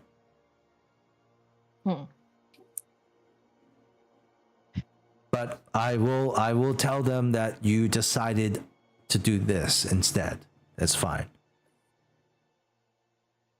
We have not decided anything. We were just asking conversing. Conversing? It was just to make sure we understand where all parties are standing, and we have now received information and we appreciate it. Am I gonna see you in like a 30 minutes or something after you discuss? Or should I just tell the Collector your message? Or should we say you're coming? What's the end goal? Well, what's the decision here? Or are we waiting? Do I have to wait for you to come back? Would you give us... There is no need to come back. There's no need to come back. No. Let's consult with the captain and we will let you know. We were just the messengers, as you can understand, as a messenger yourself. So, well, I'm a well, harbor a master, but high-ranking servant, of course, of the Of course. collector, who's Humble. delivering a message, is what I'm Humble. trying to say. yes, humble. Yes. So, we will now confer with our leader, but it won't take long, and we'll be right back. Right? Yes. We know where they are. Some Go quick to Muna. news. Muna. Some quick news as well. I should let you know. Giant, like small, big lizard hopped off the ship, started terrorizing the docks. We had to put it down. So, Oh. yeah, we ate it. It was good. Tastes like chicken. What a shame. Well, anyway, we will be right back. No, I'm joking. That didn't happen. Well, you did leave it on a ship. To be fair, though, you did leave it on the ship for a while. At no point have you stated you bought supplies for it. It might have just died. Dude, this is tough. I don't want to do that. Let's just say there's he looks around at both of you and says, by the way, did you guys bring some sort of unknown strange reptile on your boat? I look at Briar. This long pause almost makes me feel like whatever, if the answer, if you say no, is a lie. It almost feels like... No, I'm just looking at Briar because it's not my place. Right, like... it almost feels like a lie is about to come. Maybe there was such a Maybe? creature. Maybe? Yes, no? In the beginning, there were two. Okay, well, we're gonna have to talk about some fines because one of them got out and is loose in the city. We don't know where it is. It just ran off. It spit acid and in somebody's face and then just ran off. Wait. It spit acid. It spit acid. I didn't know it could do that. Like the fins came out and then they spit acid in Brian's face, melted his face off. You're gonna have to pay for that. What the fuck is that thing? I don't know. You bought it. So there you go. It's loose in the city. Who knows how many people's faces it's melted off by now. It's not a raptor that spits acid. That's a Dilophosaurus. Well, it is now. It is now. Maybe it evolved, Jacob. It fucking spits acid. I was also thinking, faces. it's evolving. Yeah, it's evolving. It does now. It learned how to spit acid in people's faces. Became a different animal. So you're gonna have to answer to that. Okay. All right? Yeah, It's loose in the I get goddamn it. city. I tried to find it. Please. Yeah, you're responsible for everything it does. Why? But right Why now, did you bring immediately this? before it, and I will return to the others. Yeah. Goodness. Yeah. Don't do stuff like that. You know? And then like as you leave, you see Brian and he's clutching his face. And Brian looks fucked up. This thing spit acid right into his face. And he gives you guys an evil eye, Briar, as you walk out of the room. He's looking at you. Can I? I mean, it wouldn't do anything. What if I try to heal him? No, this is gonna need some type of restoration magic. Yeah. Okay. So I don't have that. yeah, I mean, there's not really much you can do, but what you would essentially, if you pay the fee, you'd be paying for him to get his face fixed. And you guys walk out into the ship, meet Muna. I think Just accept it. The only way to get a crew back is by accepting it. that's I what would Muna have wanted to say this whole time. I wouldn't have Just said say yes. I would have said yes. He could just go, but Erwan said we have to talk to the others. I was good. like, oh, Thank they you. need to come back. Thank you, good. Well, okay, just accept. Our main goal is getting our crew back. This has the highest possibility. Okay, so Here's your pile of money. you tell the harbor master. At that point, Leonard and Arabella will bring Hestia to the ship to meet the rest of the crew. And then that's kind of like, we'll do that really quick meeting, and then we'll end the session with you guys planning to meet the collector. The harbor master gives you a time, let's say a couple hours from now, right? And Leonard and Arabella, you tell Hestia about your ship. You bring Hestia back to your ship. And like, you know, Hestia, as you're walking to the docks, it is a beautiful ship. It looks worn, rough, but you can envision like what it looked like before when it was at the prime. And it was a beautiful ship. It was a beautiful fucking ship. sunk. And then this got sunk. So what do you guys all do as Leonard, you and Arabella bring a new face to the crew? What is everyone doing? We don't have this your John with us, boat? right? Oh, wait. Yeah, never mind. Arabella is also new and hasn't seen your boat yet. That's right. Shit. And John is Is this staying your at the end, right? boat? John is at the tavern still. All right, good. Yeah, this is our ship. She's It called the looks Seagate. terrible. Oh, she's been through a lot. I like it. Alright, so welcome aboard. Can meet the rest of the crew.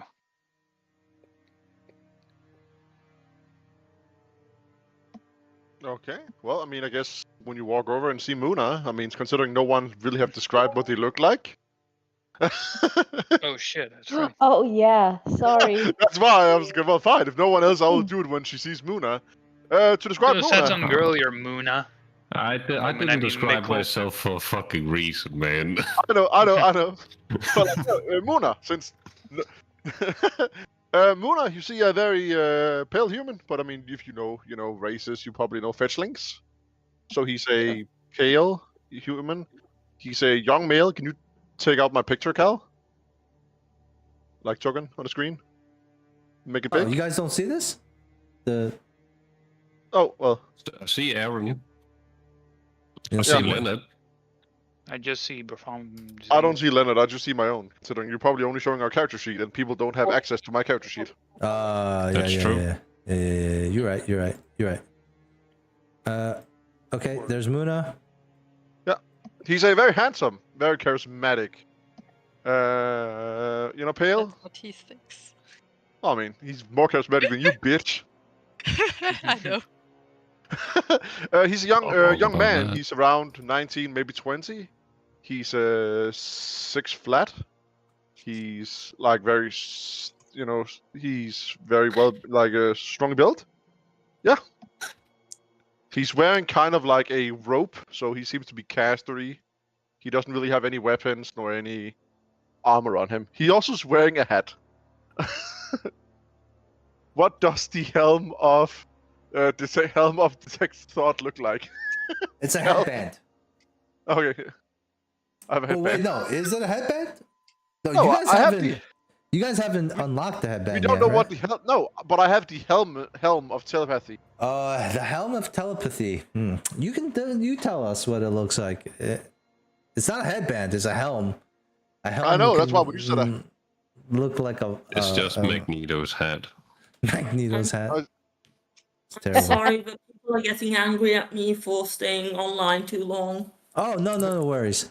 Okay, so you meet Muna, you meet Briar, and then you also meet Aaron, which is Anae's character.